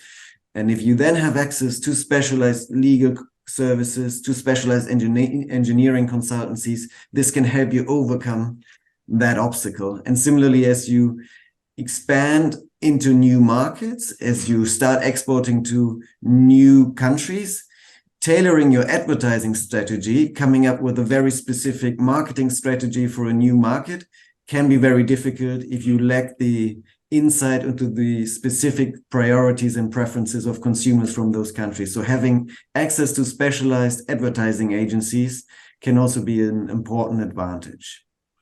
Now, if you want to empirically look at the relevance, if we could move to the next slide, please, of why and how services trade openness affects manufacturing, you need to have data on how services are actually regulated. And this is where our core product, I would say, of our division really plays a decisive role. And it's something that we've been doing for quite some time. Next year, we'll have the 10th anniversary. So the first time we released data on the Services Trade Restrictiveness Index was in 2014. Right now, we're covering 50 economies in 22 sectors, but we're continuously investing in the upgrading of this database by adding more economies and more sectors. We're currently looking into the sectoral expansion. We want to add 3 more sectors. And we're doing all these indices by really looking into specific legal documents, the regulation as defined in the law, and we're collecting very detailed information in our databases that gets updated annually by our team of analysts and legal experts. And if we could move on to the next slide, please. So what we're capturing is really very much inspired by the legal framework for services trade as defined by the GATS, but also free trade agreements. And we do so in close consultation with experts from businesses, but also regulatory agencies and academics. And we've got a set of measures, so specific questions about the regulatory environment that concern all sectors. And we've already heard examples related to the freedom for travel when it comes to Mode 4, so visa-related issues. But we also have a set of questions that are more sector-specific. For example, how difficult it is for a foreign telecoms operator to access the local network infrastructure. And we collect all that information on a most favored nation basis, which means we really look at how a given country treats operators from any other country based on a WTO membership. So we do not take into account any preferential trade agreements in our database.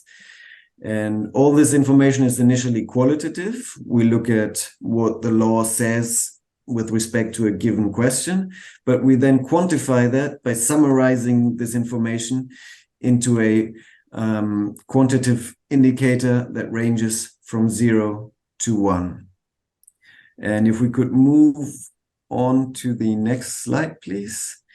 So we cover 5 policy areas, and here we've got a few examples of the economy-wide measures that we cover.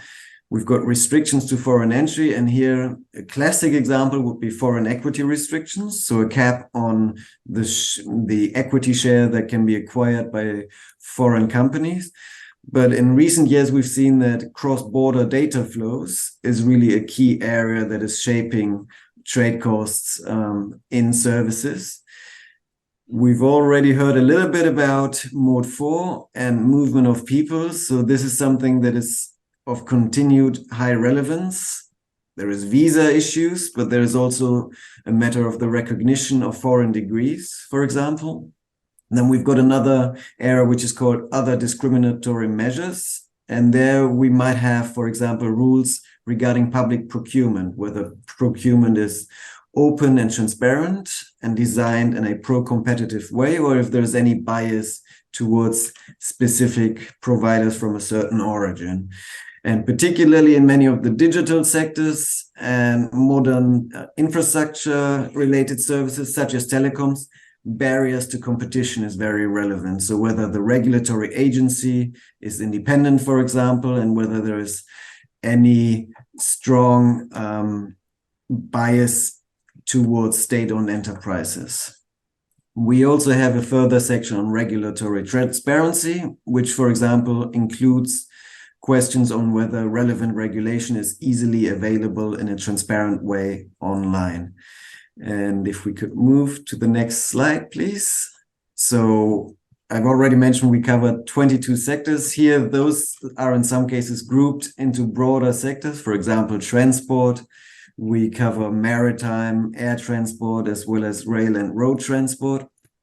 In general, we try to cover different dimensions of services that matter throughout the economy, and we're continuously expanding the set of sectors. So my colleague Matteo is currently working on a separate indicator focused on those services that are of relevance to the environment and the greening of the economy. And if we could move on to the next slide, please. So I think the previous speakers were already having mentioned a few examples of how the STRI can be used. So one important area is that you can really take stock of what measures you currently have in place, what the regulatory landscape currently looks like, and identify areas for improvement. And you might notice that in some policy areas, it might be hard to achieve consensus for a reform in the current context. But given that you have the overview, you might quite easily see, why don't we start here? Because there might be much more scope to find consensus to move forward and implement pro-competitive reforms. Similarly, you can easily benchmark a given country's regulatory setup relative to another country or even a region, taking the average of, let's say, ASEAN or the OECD. Similarly, we can use the information in the STRI to calculate what we call tariff equivalence and quantify the impact of services reforms. And we can do that by even simulating given scenarios. We could say, what if this given country moves to the average regulatory standards observed in that region, and thereby calculate what would be the benefits of liberalization. And this can really be very useful in identifying a reform agenda and reform priorities also in regional fora, such as ASEAN or APEC, for example. And we will actually not show that many graphs based on the STRI, but we do have quite a set of different instruments and tools online. And here we've listed a few examples. So we've got the regulatory database, where you can really look up in detail for a given country, sector, and measure. Visa regulation for architects in Indonesia or Canada. What is the relevant legislation and how has it changed over time? You also have a visual element where you can look at different countries and compare them on a map to see what countries are more open or restrictive regarding a specific sector. And you can play with the policy simulator, which can clearly give you an insight into how the policy framework in a given country would evolve if you changed individual measures. By how much would the overall level of restrictiveness be reduced if you went for a more liberal visa regime, for example? We also have a tool called the SRI Explorer, which lets you zoom in on the composition of the overall restrictiveness across individual policy areas and even measures. And for every economy, such as Indonesia, we publish an annual note that summarizes the policy framework. And we have sector notes for every individual sector, such as accounting or architecture. And we have wide range of research activities that in many cases draw on the SRI, which we also publish online. And I'll now hand over to Matteo, who will actually cover one of those papers as an example. Thanks a lot, Alex. And let me start by thanking the organizers of this forum and all the participants for the great opportunity to join this super interesting discussion. We heard from Alex about the theoretical mechanisms that lead us to expect a very strong role of services in shaping the economic performance of downstream manufacturing sectors. And we zoomed in into one of the instruments that we have at our disposal to measure access to services from international markets. We will now review some of the selected literature that empirically try to assess these linkages between higher access to upstream services sector and downstream economic performance. We will do so by looking at studies that focus on OECD countries, but we will go beyond that as well. So if we can move to the next slide, please. What we see here are two papers from 2011 that adopt different strategies that work with a different kind of data. They all have an OECD focus, and they both lead to a first strong, robust confirmation of the positive role of higher access to upstream services sector for the performance of downstream manufacturing.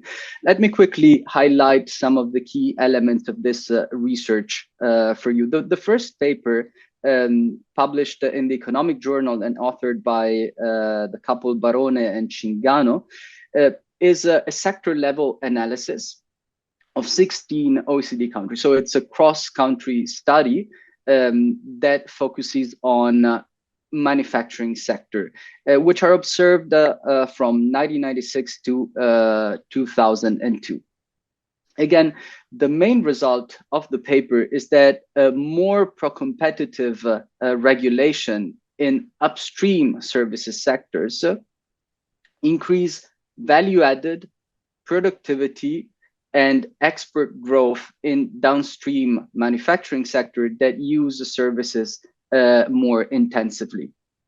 There is an important result that is established in the paper, and that will also inform a potential policy implications of this research agenda. And this result is that some services sector and access to these sectors have a stronger effect downstream the supply chain. And these sectors in particular are professional services and energy sector. But focusing on professional services, this include accountants, architects, engineers, and legal services. And they directly speak to the theoretical mechanisms that Alex overviewed a few slides before. So again, the crucial role of these services activities to enable downstream performance. The second study by an OECD economist, Jens Arnold, and co-authors, published in the Journal of International Economics in 2011, adopts a different methodology and focuses on microdata, firm-level data from the Czech Republic. And the sample covers firms in that country observed from 1998 to 2003.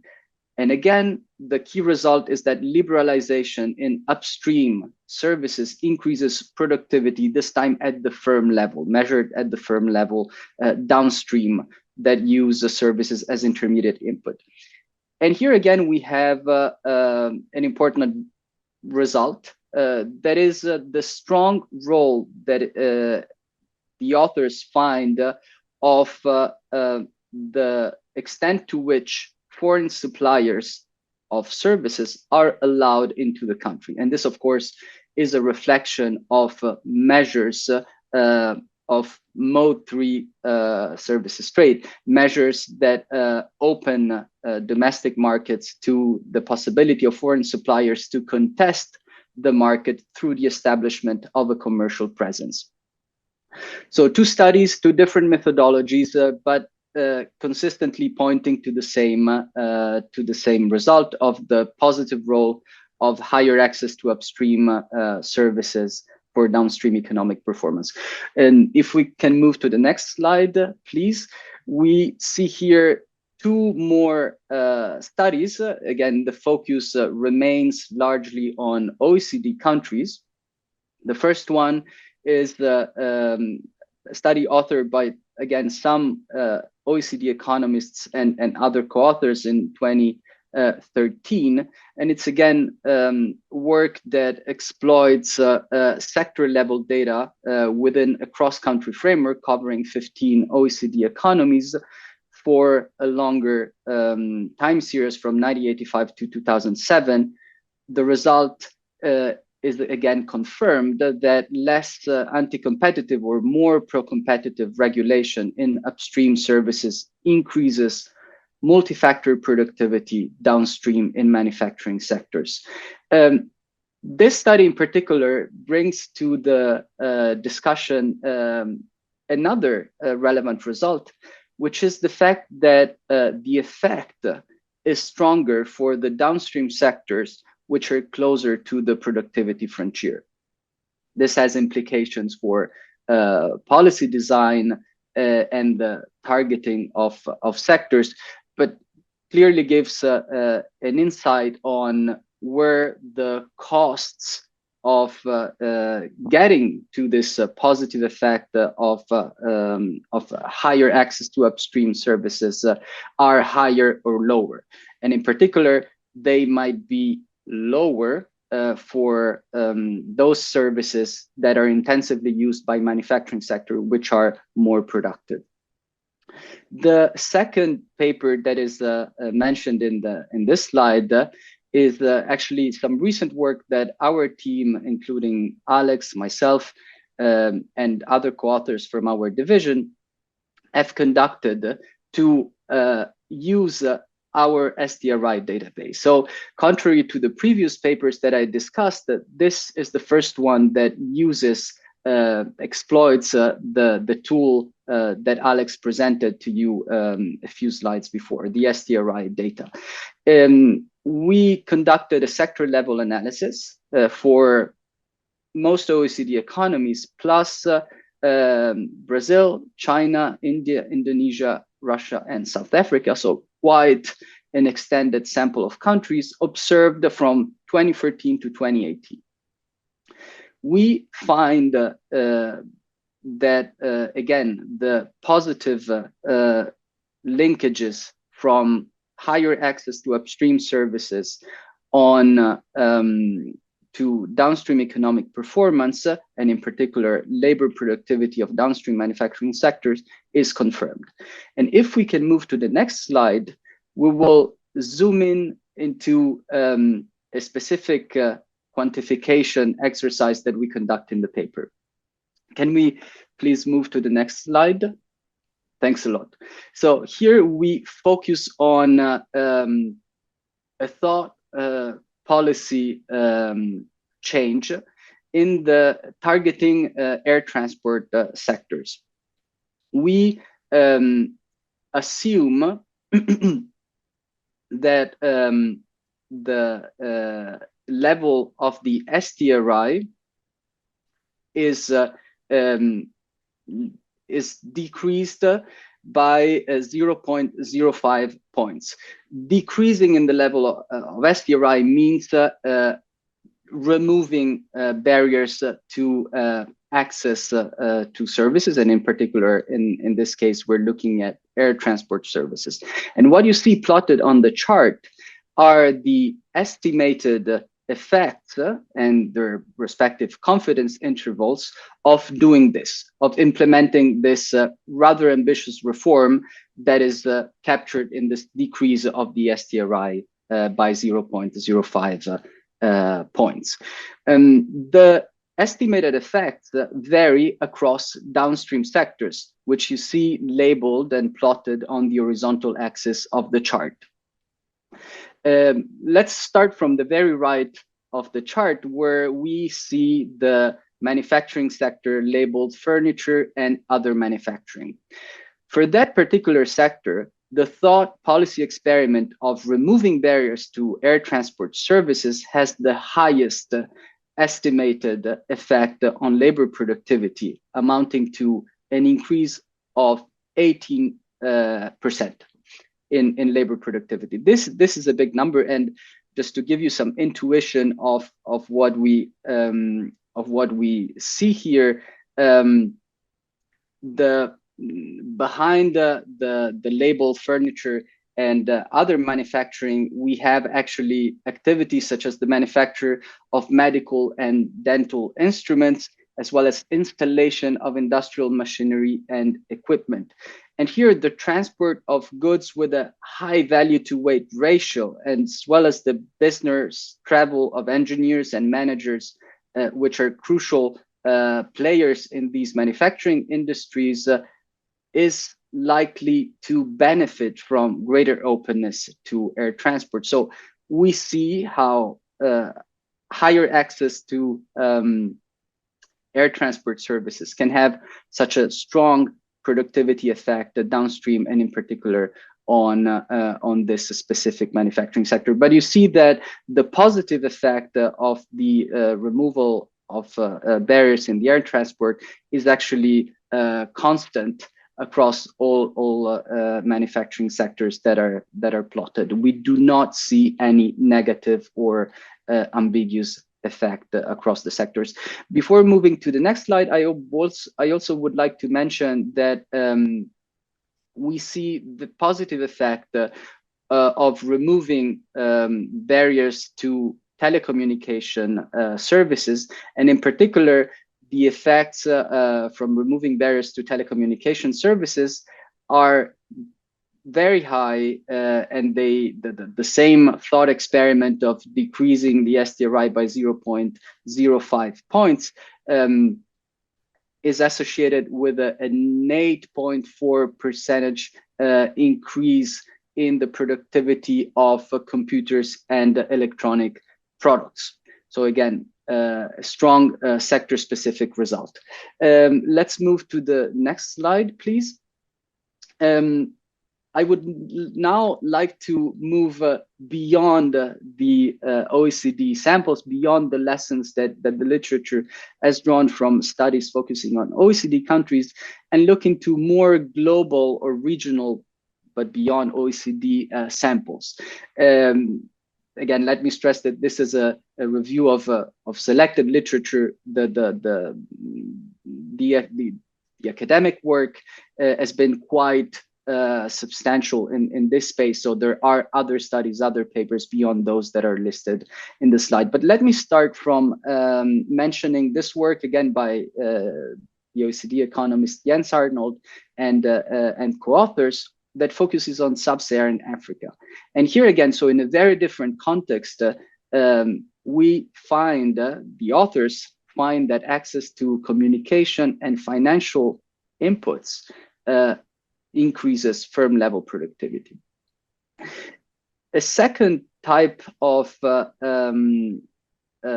second set of papers that we would like to mention in the context of our discussion today is the work conducted by Cosimo Beverelli, Bernard Hoekman, and myself on this question of what is the effect of increasing access to upstream services on downstream performance and in particular productivity.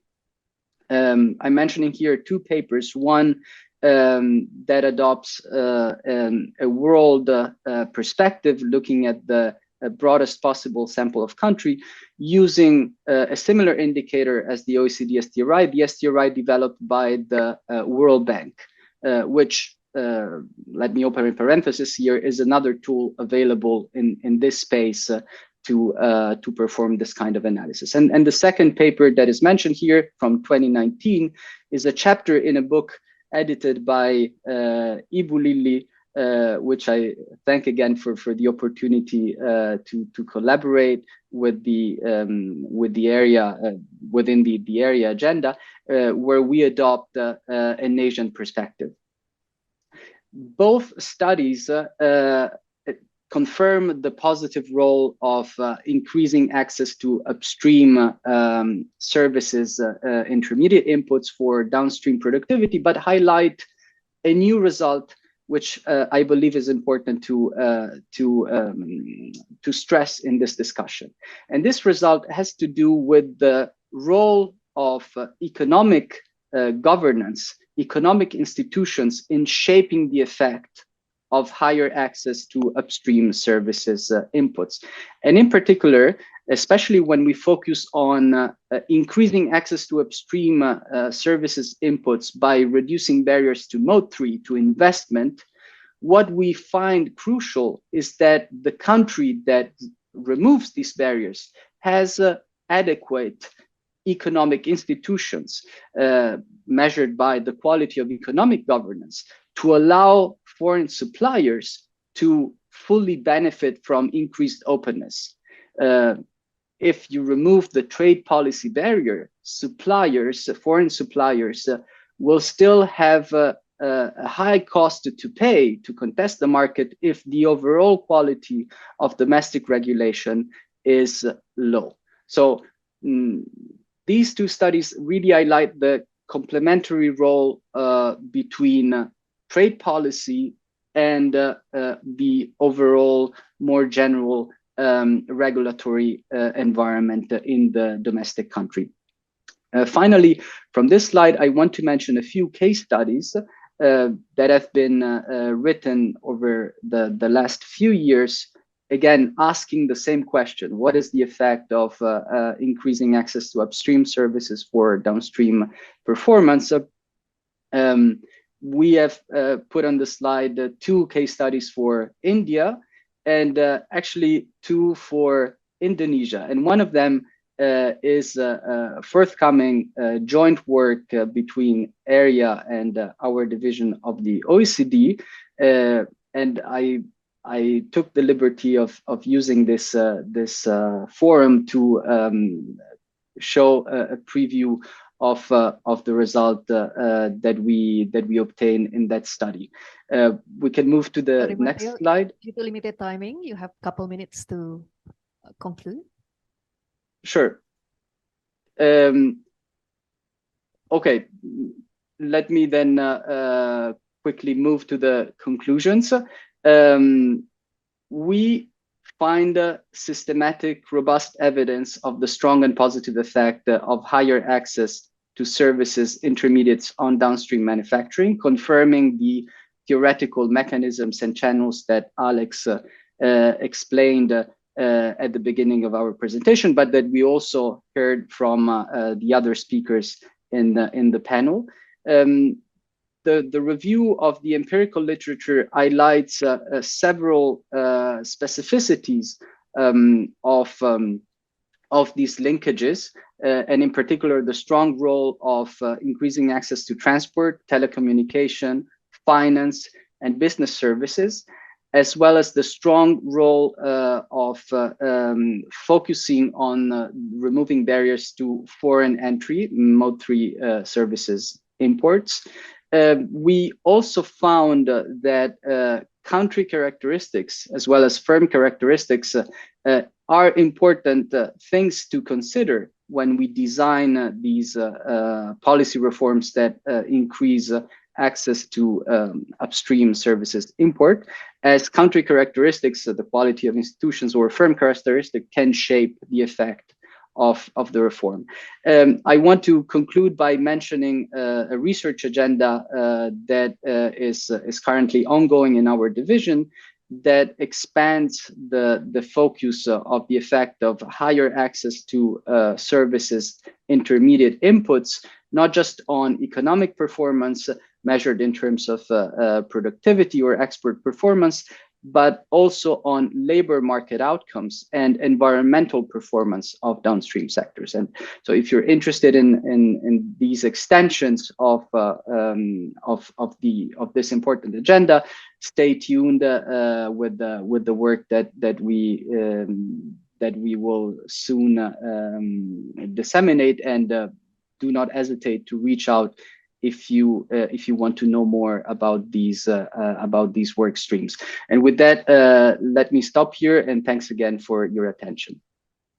Thank you, Alex and Matteo. That was very insightful studies that you have done.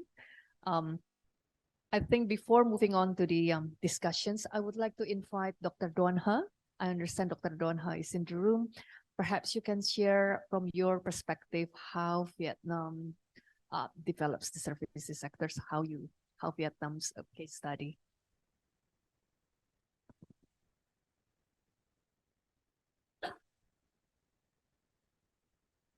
Thank you very much for asking. I didn't know that I was expected to present about Vietnam case study here.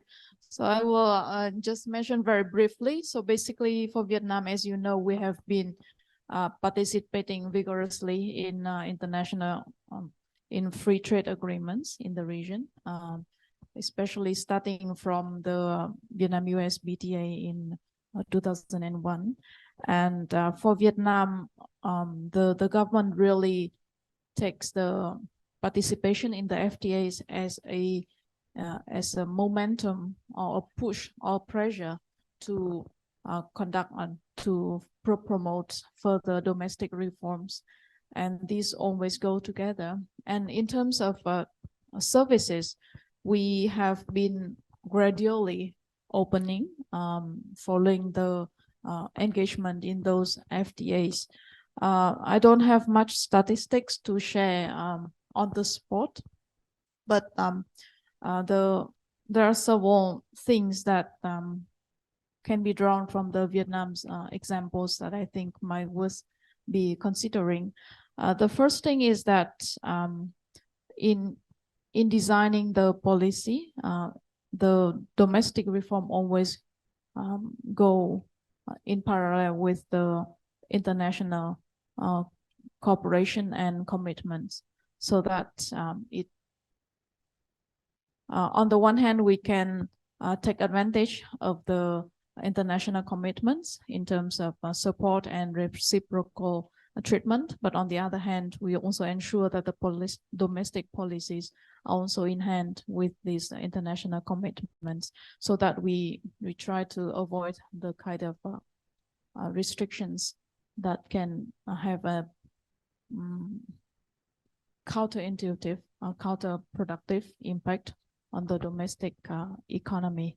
And as you can see from the earlier slides that Professor Chandra shared on the restrictiveness, indeed we are still quite restrictive in terms of the services sector, but relatively the openness has gradually increased. especially, and we see that the services sector, which are gradually open, do have a good impact on the economy. For example, we have opened quite well in the education sector, and that really helps with the improvement of the human capital. I think Indonesia is also following the same way, and we do have some other sectors that are more sensitive that are not yet opened, but gradually with the improvement in the domestic capacity of the domestic firms, we think that we will also have the venue for further openness. Thank you. So for the banking sector, also gradually for the increasing participation of the in the financial institutions that we have, and also in the business support sectors. Thank you. So with that, I think I would like to open up the discussions forum, perhaps from the participants in the room. Silakan, Pak.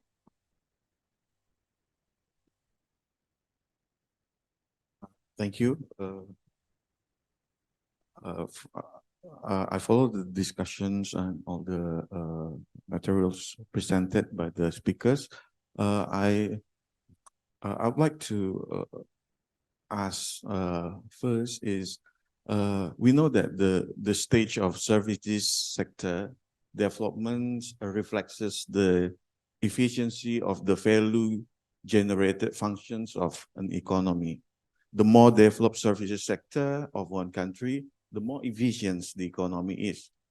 However, the perspective of developing economies authority from the government, we have concerns on the absorptive capacity of local actors to absorb the potential spillover from the services providers who come from overseas. Since the asset specificity of services sector is very high, means difficult for locals or to copy, or difficult if the overseas company want to transfer the knowledge, because the nature of the services is tacit and intangible. And that makes the barrier to new entrants from the locals is very high. So how could government manage the issue when we have to balance between market liberalizations on services sector and the potential higher barrier for local new entrants to enter once the market occupied by a service provider from multinationals company? Maybe I would like to hear perspective from Prof. Sandre and representative from OECD. Thank you. Thank you. Your name, please? My name is Lingga from BK Perdag. Thank you. Prof. Sandre? This is a very interesting question. Because every policymaker is thinking about this. But let me ask you this. How did Gojek came about in Indonesia? You know, that those going in the green t-shirt, running around. How do you think that service came about? And now Gojek has been copied in many, many countries and is becoming a multinational by itself. So how services grow? And now services are growing because of two things. One, human capital. Human capital is so critical for us. So and services don't need a lot high entry cost. So you even can set up a virtual dimension, but the key idea is you can put it in. So you can copy another services from another country and copy it here. And that's what all the Food Panda and everything is growing. No? So fairly, the varieties that you can have, which was used by Matteo and Jas from OECD, the variety of services will grow. So there's no one fit kind of services you're going to see. So a good example is the Gojek.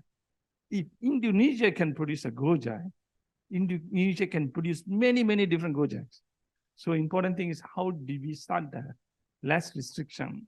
Let them educated human capital and let them reduce the transaction cost for them to start this kind of new kind of services. And it's a good example. A lot of countries are studying how did Indonesia start the Gojek itself. So you have a good case study to study. And the replication of that case study becomes very important. So all you need is one case study, and you already have, and how to replicate that. And that itself is a services is going to grow very fast. The second thing is Gojek only worked in Jakarta. No? Why? Because high density, he understands the technology, he copied that technology here, and he set up the platform. You look at other case studies. So again, the replication entry cost is very low. The issue is multinationals impose very high entry costs. When they impose high entry costs, you need to understand how the quality component in a value chain is actually maintained. If you go and want to work for a service provider to Tokyo, Toyota is very, very difficult. Toyota manages the services, inputs very clearly. If you go to Toyota City in Tokyo, or even you go to Bangkok, you can see how they manage the quality component itself. So you still can get in. Policy matters. Policy need to identify the right kind of structure so they can train them and create the backward linkages. So instead of the gap. So what you're asking is every country go through this process. Why did Samsung went to Vietnam and set up a Samsung city, a Korean city, and start transferring technology? Why? Human capital. And they liberalize, allow the FDI, Motri to come in, like what the earlier presentation was, allow them to come in and set up this. So the government now facilitate this infrastructure, connectivity, and allow them to come in and transfer this technology. And Samsung actually works. And now Samsung wants to develop the human capital, the backward linkages. So there's only two ways you can create backward linkage. One is your own guys, managers, go out and set up a backward linkage. That means multinational need to train them. So now Samsung has set up Samsung University to train the backward linkages for them. WinCorp has set up Win University. WinCorp is a big agglomeration that actually does WinFast. Has set up Win University in Hanoi. I went to see. Why? They want to create a backward linkage. They want all these guys to do experiments and create new technology for them, and they want to create a backward linkages. There are modalities. There are public-private partnership coming in strongly to develop this kind of services. Case studies need to be done. That's why I'm telling you, fairly, Vietnam is configuring this very fast, like Dr. Ha has mentioned. The configuration using FTAs to leapfrog and identify key sectors to liberalize very fast, and commitments are made towards that because the rule-based. So multinationals coming in together, local companies creating agglomeration to create these externalities and spillover. So there are a lot of case studies. So fairly, I can see huge potential exists in Indonesia. You already started the process. Keep that process going. City to city linkages and creating these backward linkages and creating the demand side externality and the supply side externalities is very critical. So fairly, that's how the transformation is. So for developing countries for ASEAN, the leapfrogging effects are very strong. Come from the low base. Good example, the Gojek. Gojek leapfrog very fast and create a skill very fast. Go ahead. I would like to give a chance to Alex or Matteo to respond as well. Thanks, thanks a lot. Yeah, I'll take this one, and Alex, feel free to chip in as well. I think I strongly support what has been said on the role of human capital, promotion of human capital as a way to support the possibility for domestic players to enter into a market that has been contested by big foreign suppliers. But I would like to highlight maybe a dimension which I think is crucial about services. So services are not produced, they are performed, and they are performed in proximity to the customer. And this basically opens the door to a strong potential in services sectors for tailoring, customizing the performance of services to the specific customer, to the specific market. And here I think there is a comparative advantage of domestic players in understanding some of the features of the domestic market, for instance, or the regional markets that would allow better increasing tailoring, increasing customization of services vis-a-vis local demand or regional demand. So I think this specific dimension of services, the proximity required by services performance and the scope for tailoring, customizing services performance opens the door to a strong role played by domestic actors. Let me leave it at that. Addition? If not, then I would like to invite Pak Yose. Okay, I'd like to also to jump in to answer the question, to respond to the questions briefly. It is indeed interesting questions, because normally when we think about an entry to barriers, especially in services, it is man-made entry to barriers, because it mostly comes from the regulations, actually, such as the prohibition to enter monopoly of service for service provider, yeah, but not really natural entry to barriers, because in most services, especially because of the technology, the economies of scale is relatively low. Even if you think about airlines, for example, it is still a contestable market, meaning that anybody can come in as long as you have enough sufficient capital, sufficient knowledge. But the things I think Sandre already mentions, human capital is the key.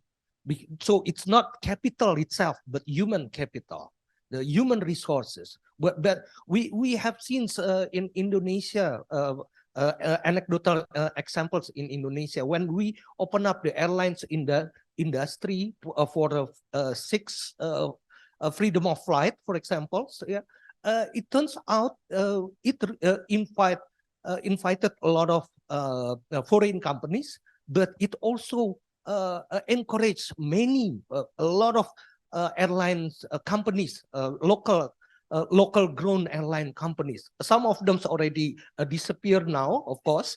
It's a kind of like a natural situation, but others keep coming in, and because the scale of economy, the economies of scale is relatively low for those services. That also applies to mobile telecommunication, for example, and many other services. So please do not be afraid because of the nature of the services industry. Then it would also attract many other players and providers. Thank you. So the barrier is man-made, basically, and this is what we need to tackle in reducing the barrier and access. Silakan, Bu. I see another questions.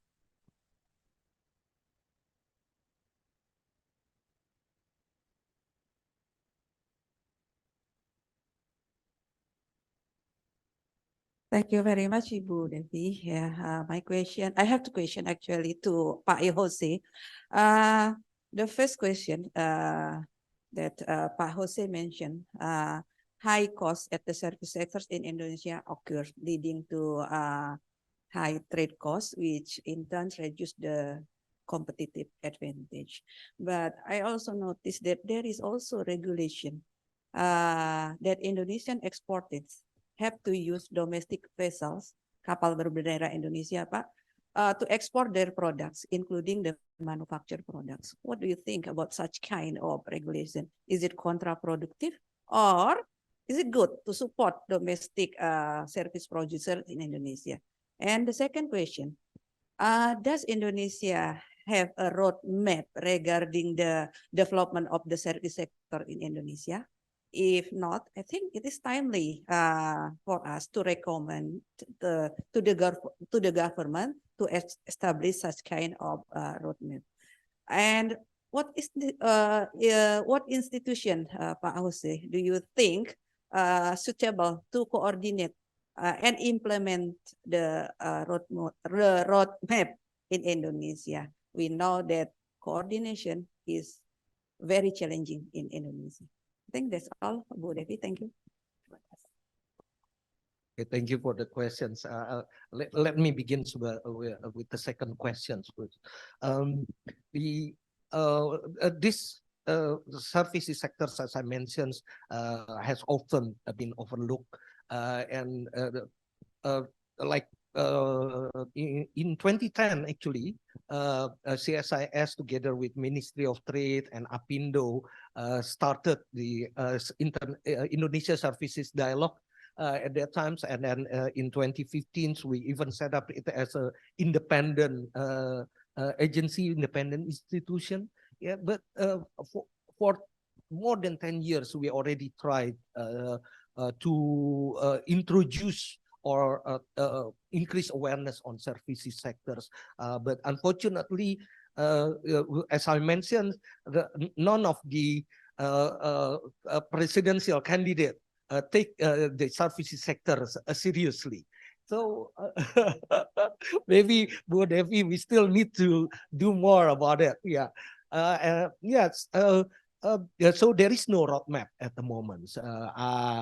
None of them that we know of, and then we really need learning from all the presentations. I guess we believe that we need to raise the awareness even further, because it's kind of critical for us in order to have a more competitive economy, to have this kind of services, a good services policy. Yeah. Who is in charge for that? It would be difficult to say, because the services sector is, belongs to various ministries, not some of them even not under the coordinating Ministry of Economy, but rather in several other coordinating ministries. So it's going to be quite difficult to do that. Maybe Bu Devi also can share some of our experience. On the first questions, it's called a cabotage. It definitely also cabotage principles, where the actually it's about the shipping how do you call this, inter-island shipping. Yeah, inter-island shipping prohibitions for a foreign country. It already costs a lot to the economy, because it makes the shipping cost very high. Logistic and transportation costs inside Indonesia is much higher than for overseas transportations. It's around 15 or 16% of the GDP, while the overseas transportation is only around 8 to 9% of the GDP. So again, but I don't know about. I'm not sure about the export of need to be shipped under the domestic freight. Yeah. Because this cabotage principle only applied to the inter-island transportations, but not for the overseas transportations, I believe. Yeah. I think I'd like to add Pak Yose's questions. We did the studies on that cabotage principles, and to simply answer your questions, it is counterproductive, that regulation. And I think we can talk separately about the first questions, because we did quite an extensive case studies on that. And on the second questions, yes, unfortunately, services lies in so many ministries. There are 30, when we try to map out which some ministries cover which issues, there are 35 ministries currently covering services sectors, 53 directorates. That makes it more difficult to appoint one single or one focal point for overseeing the services sectors.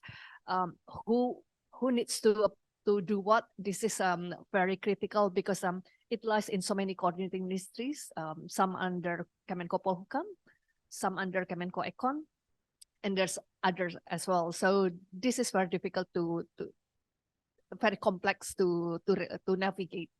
I think I would like to open up to more questions to the floor with relate to the enhancing services to boost manufacturing export. So is there any other questions? Silakan Pak Tony.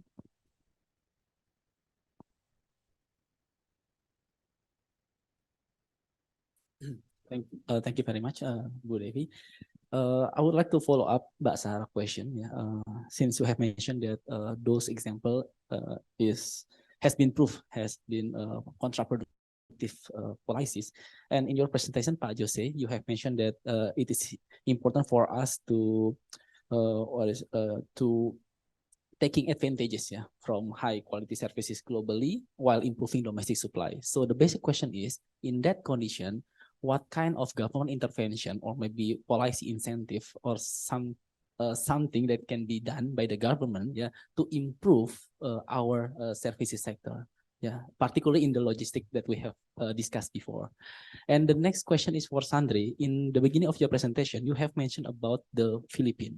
It is good for us to learn from Philippines, but I'm still curious.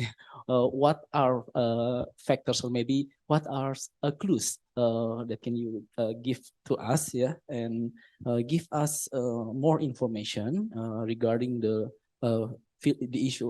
service sector in Philippines? Is there any specific government regulation in Philippines that can boost up services sector, or is there any specific or maybe very interesting cases in terms of services in Philippines and so on? Because in your presentation there is no further explanation about the Philippines.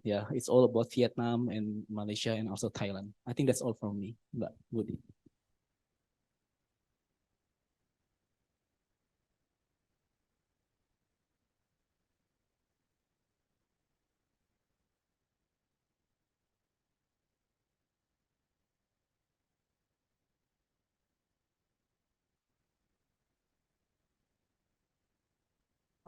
I will start my discussion from the earlier question on industrial policy itself.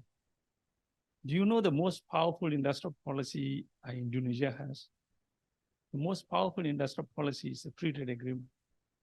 The Free Trade Agreement is a rule-based trading area that Indonesia has already committed itself. And it's a forward-looking living agreement. So the most important thing is not domestic reform, is to go and look at the Free Trade Agreement and what are the things Indonesia has committed itself to fulfill. Very important. Why? It's a rule-based trading area, and you need other countries to put pressure on Indonesia to do the reform. So when you come to coordination and many things, it's very difficult within. So that's why adopting a Free Trade Agreement and allowing us to move that frontier to the Free Trade Agreement become very critical for us. Again, the example is Vietnam. Vietnam has an FTA with European Union. Vietnam has an FTA with EAU, Russia. Vietnam has all these pockets. And when they commit to the rule-based trading area, they have to move their agenda. Vietnam is in CPTPP. Vietnam is in RCEP. Again, all these things require the inter-ministry to coordinate, because that's what the ratification is about. And they need to go and reply to the trading partner and the government in terms of rule-based, how they're doing the reform. That's what our services reform is about. Now we're on the 9th chapter, 9th stage of reform. So fairly, we must use that trade policy as that agenda to push the reform and identify the gap. And that is become very critical for us.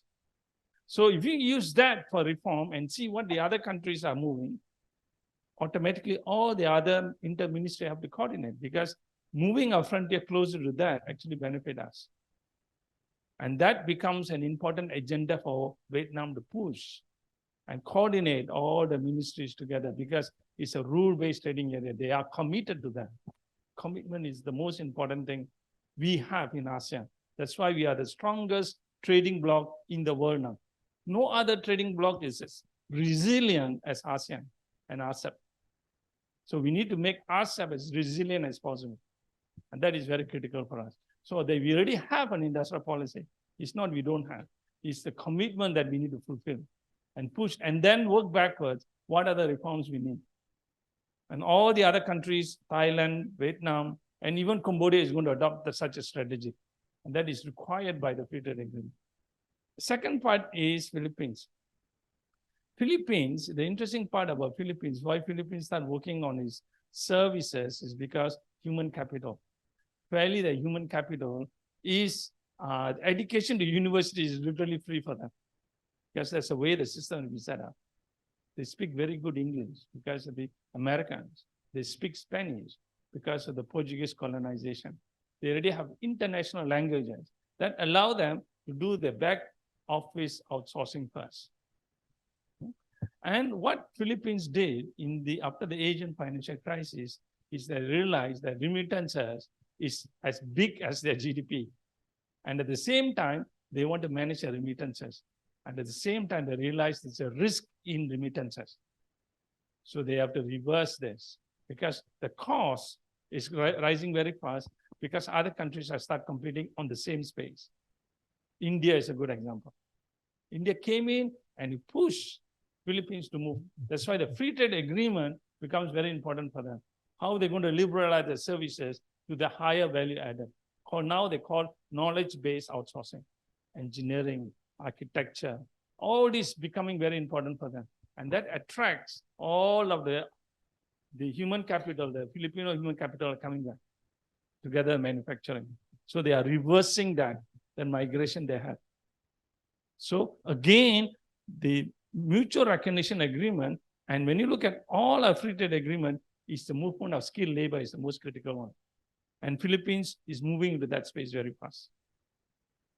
So again, they are using free trade agreement, the commitment they have, and keep pushing that. And the Ministry of Trade is pushing this agenda in terms of services, because they already know service is going to be very critical for them. And they're moving themselves up into that space pretty fast. And doing a GVC mapping, that means they map all the different provinces and states, and then they're going to map how the human capital is going to map and where the human capital gaps are. So that mapping of GVC is very critical for Indonesia now. That gap, the structural gap, institutional gap, and the skills gap is very important. So then you can identify where the easy, lower hanging fruit you need to go for. But some of the components you already have. Human capital is growing very fast. It's a matter of the industries that you want to push. Backward, forward linkages, service linkages. And then you're already setting up your connectivity agenda is coming. You already have airport. You already have the subway running through. You already have the fast train. So fairly, you're already configuring yourself into that space. So again, you need to map all this in terms of GVC and identify structural gap, connectivity gap, and the human skills gap. Skills gap is going to be very critical for us. And then you can see which services you're going to push your people into. That will be the strategy that you need to develop. Thank you, Dr. Santri. Pak Yose. Yeah. What to do or what kind of government interventions? I think we can start by introducing competitions to services sector, because in many services sector, competition is still very limited. Like for example, in the transportation sector, yeah, like we already discussed about the marine transportations, maritime transportation, especially inter-island transportation. That still not only limited, it's still close, basically. There are also many many sectors that has less competitions in terms of the in various other sectors. Some of them are still also very, although the competition, it seems to be quite a competitive market, competitive industry, but it is still dominated by certain players, mostly state-owned enterprise, like for example in the banking sectors, although there are around 100 banks actually in Indonesia, but mostly only 3 or 2 banks play dominant role, important roles in the banking sectors in Indonesia. So introducing competitions, the first things. The second one is also, I mentioned before, try to introduce, or we need to have some kind of regulatory reform. Regulations in services sectors is quite famous to be contradictory one another, overlap to one another. Some ministry, or since services sectors often under the responsibility of several ministry, so each ministry actually come up with regulations that might be incoherent to each other. Yeah, the new law of job creations actually try to create more coherence regulatory frameworks for a services sector.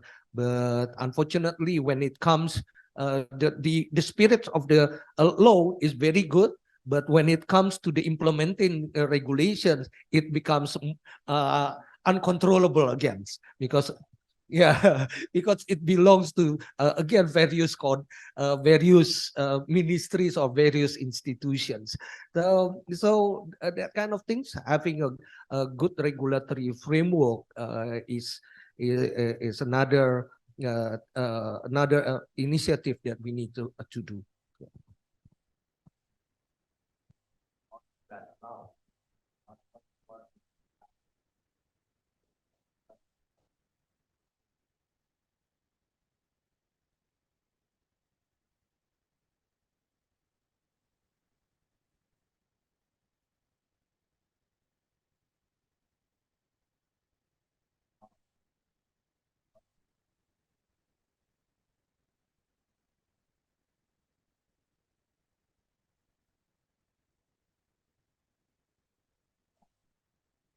Where we have an obstacle, we correct and give to the Menko.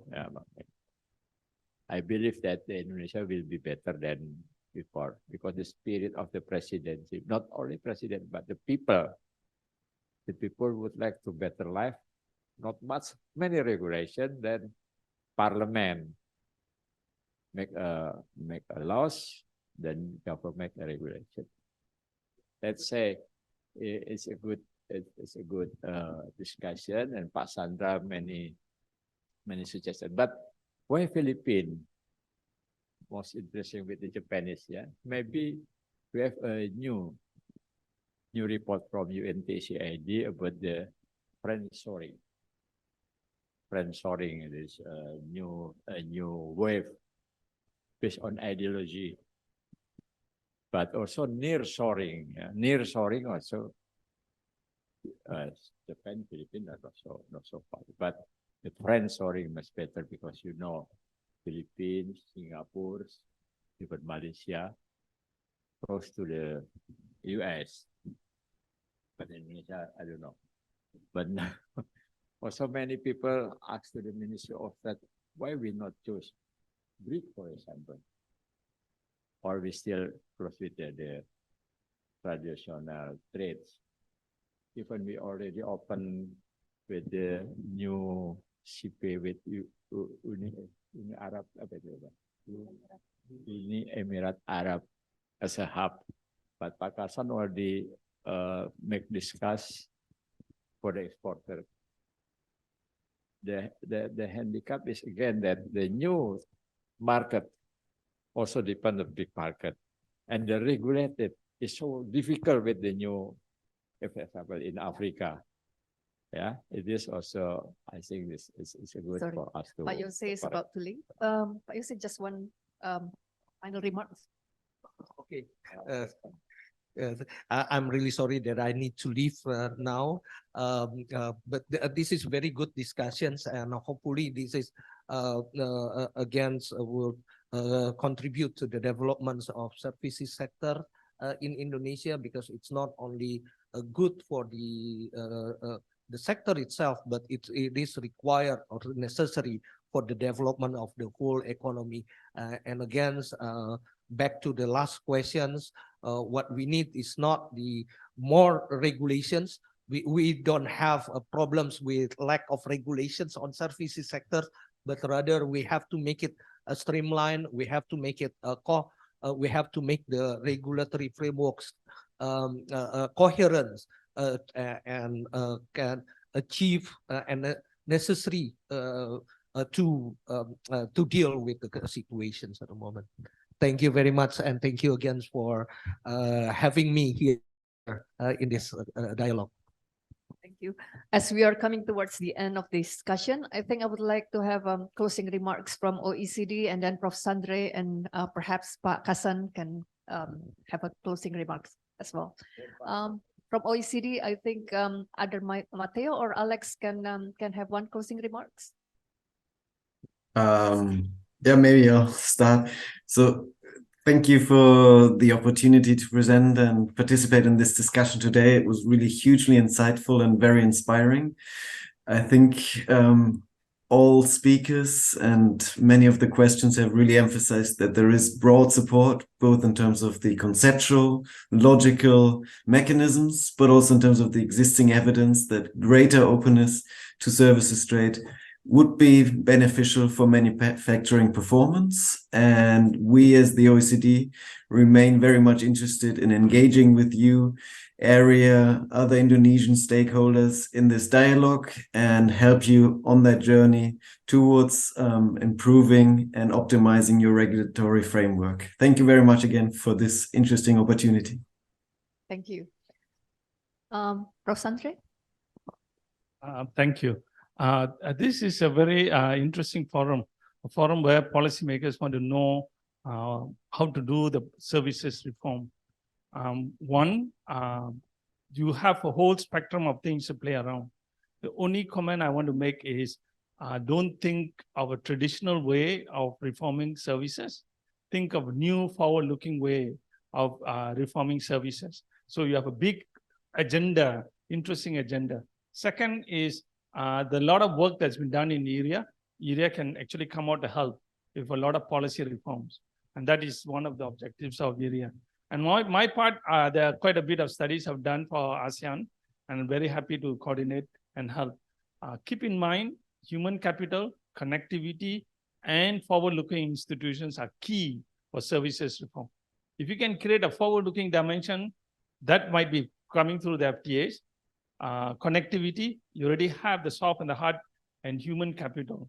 Human capital is going to be so critical for the ASEAN member countries. Thank you. Pak Kasan, perhaps Bu Lili, do you have any?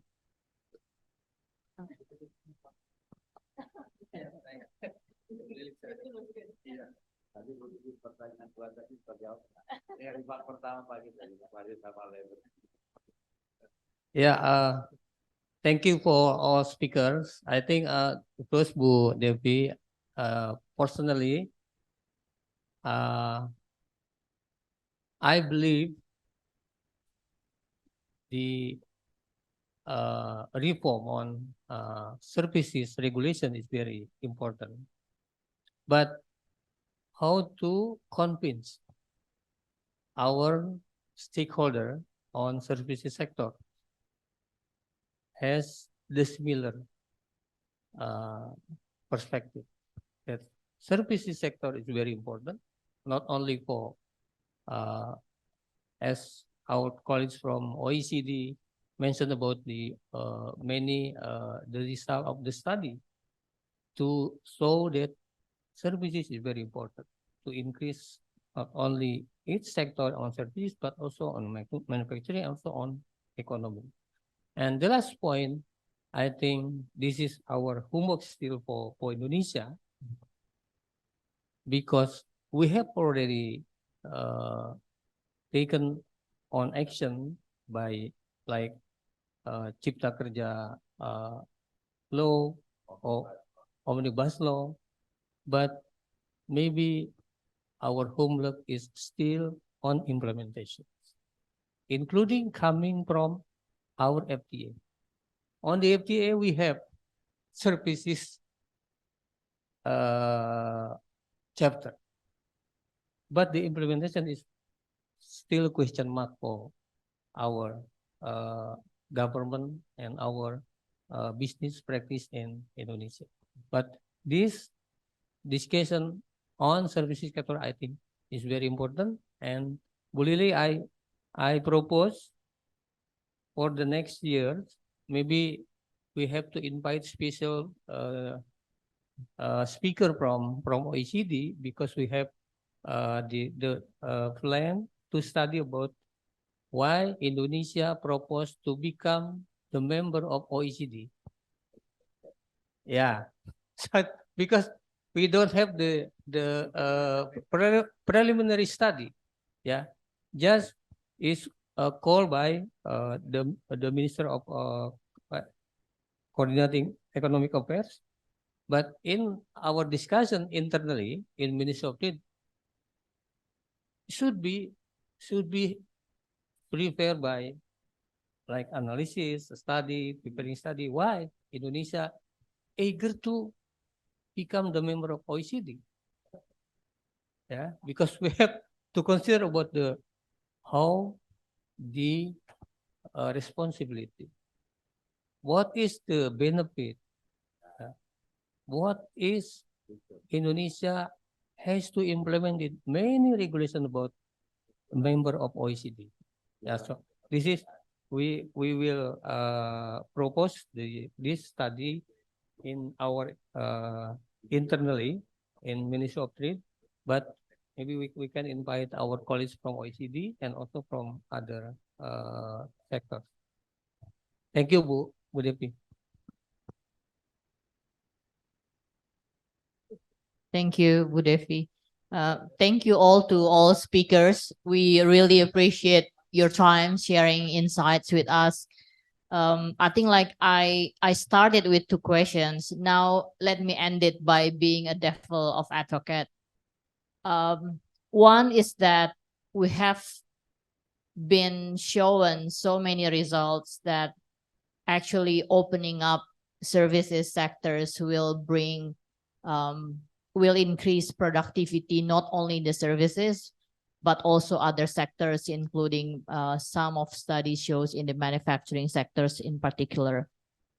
But the thing is that how can we put pressure that the competitions Indonesia, because like it's about how to share the pie with 4 players, then we need to be able to communicate with holders that actually don't share the pie.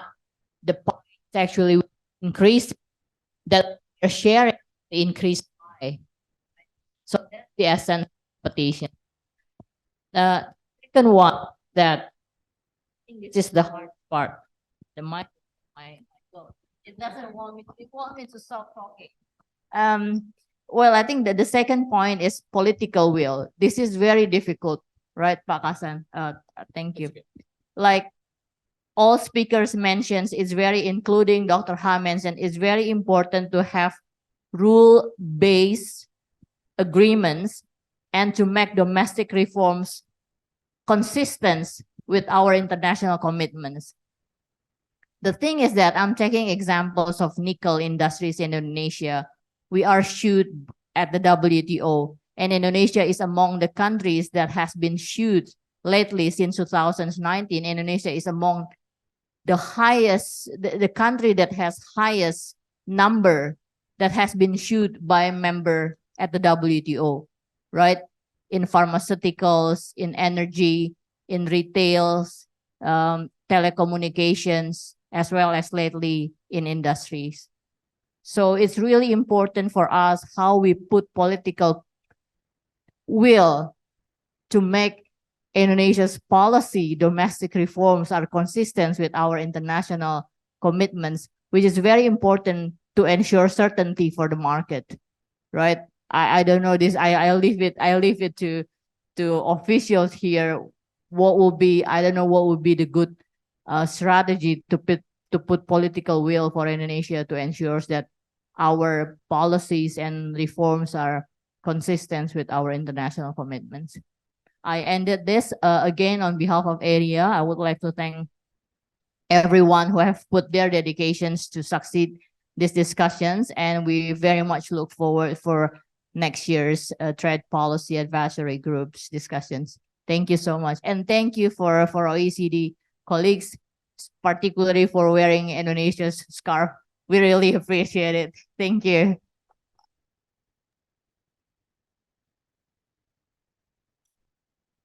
Thank you. I think with that, that was a very powerful closing statement, political will, and I would like to add strategic intent, because without strategic intent and political will, the services sector of Indonesia will not go anywhere. So we need to put that in the roadmap. And when there's strategic intent and there's political will, we hope that services sector can further boost and can have a spillover effect to the manufacturing sector as well. Thank you for OECD colleague.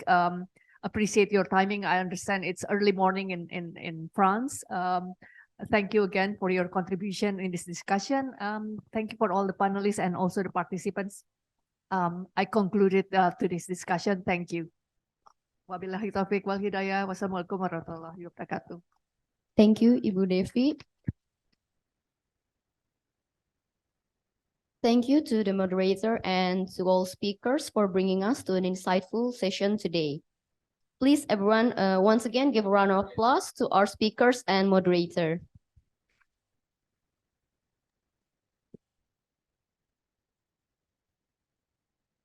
Now we've come to the end of this event. On behalf of the organizing committees, we would like to say thank you for your active participation and contribution today. Please apologize if there were mistakes throughout the event.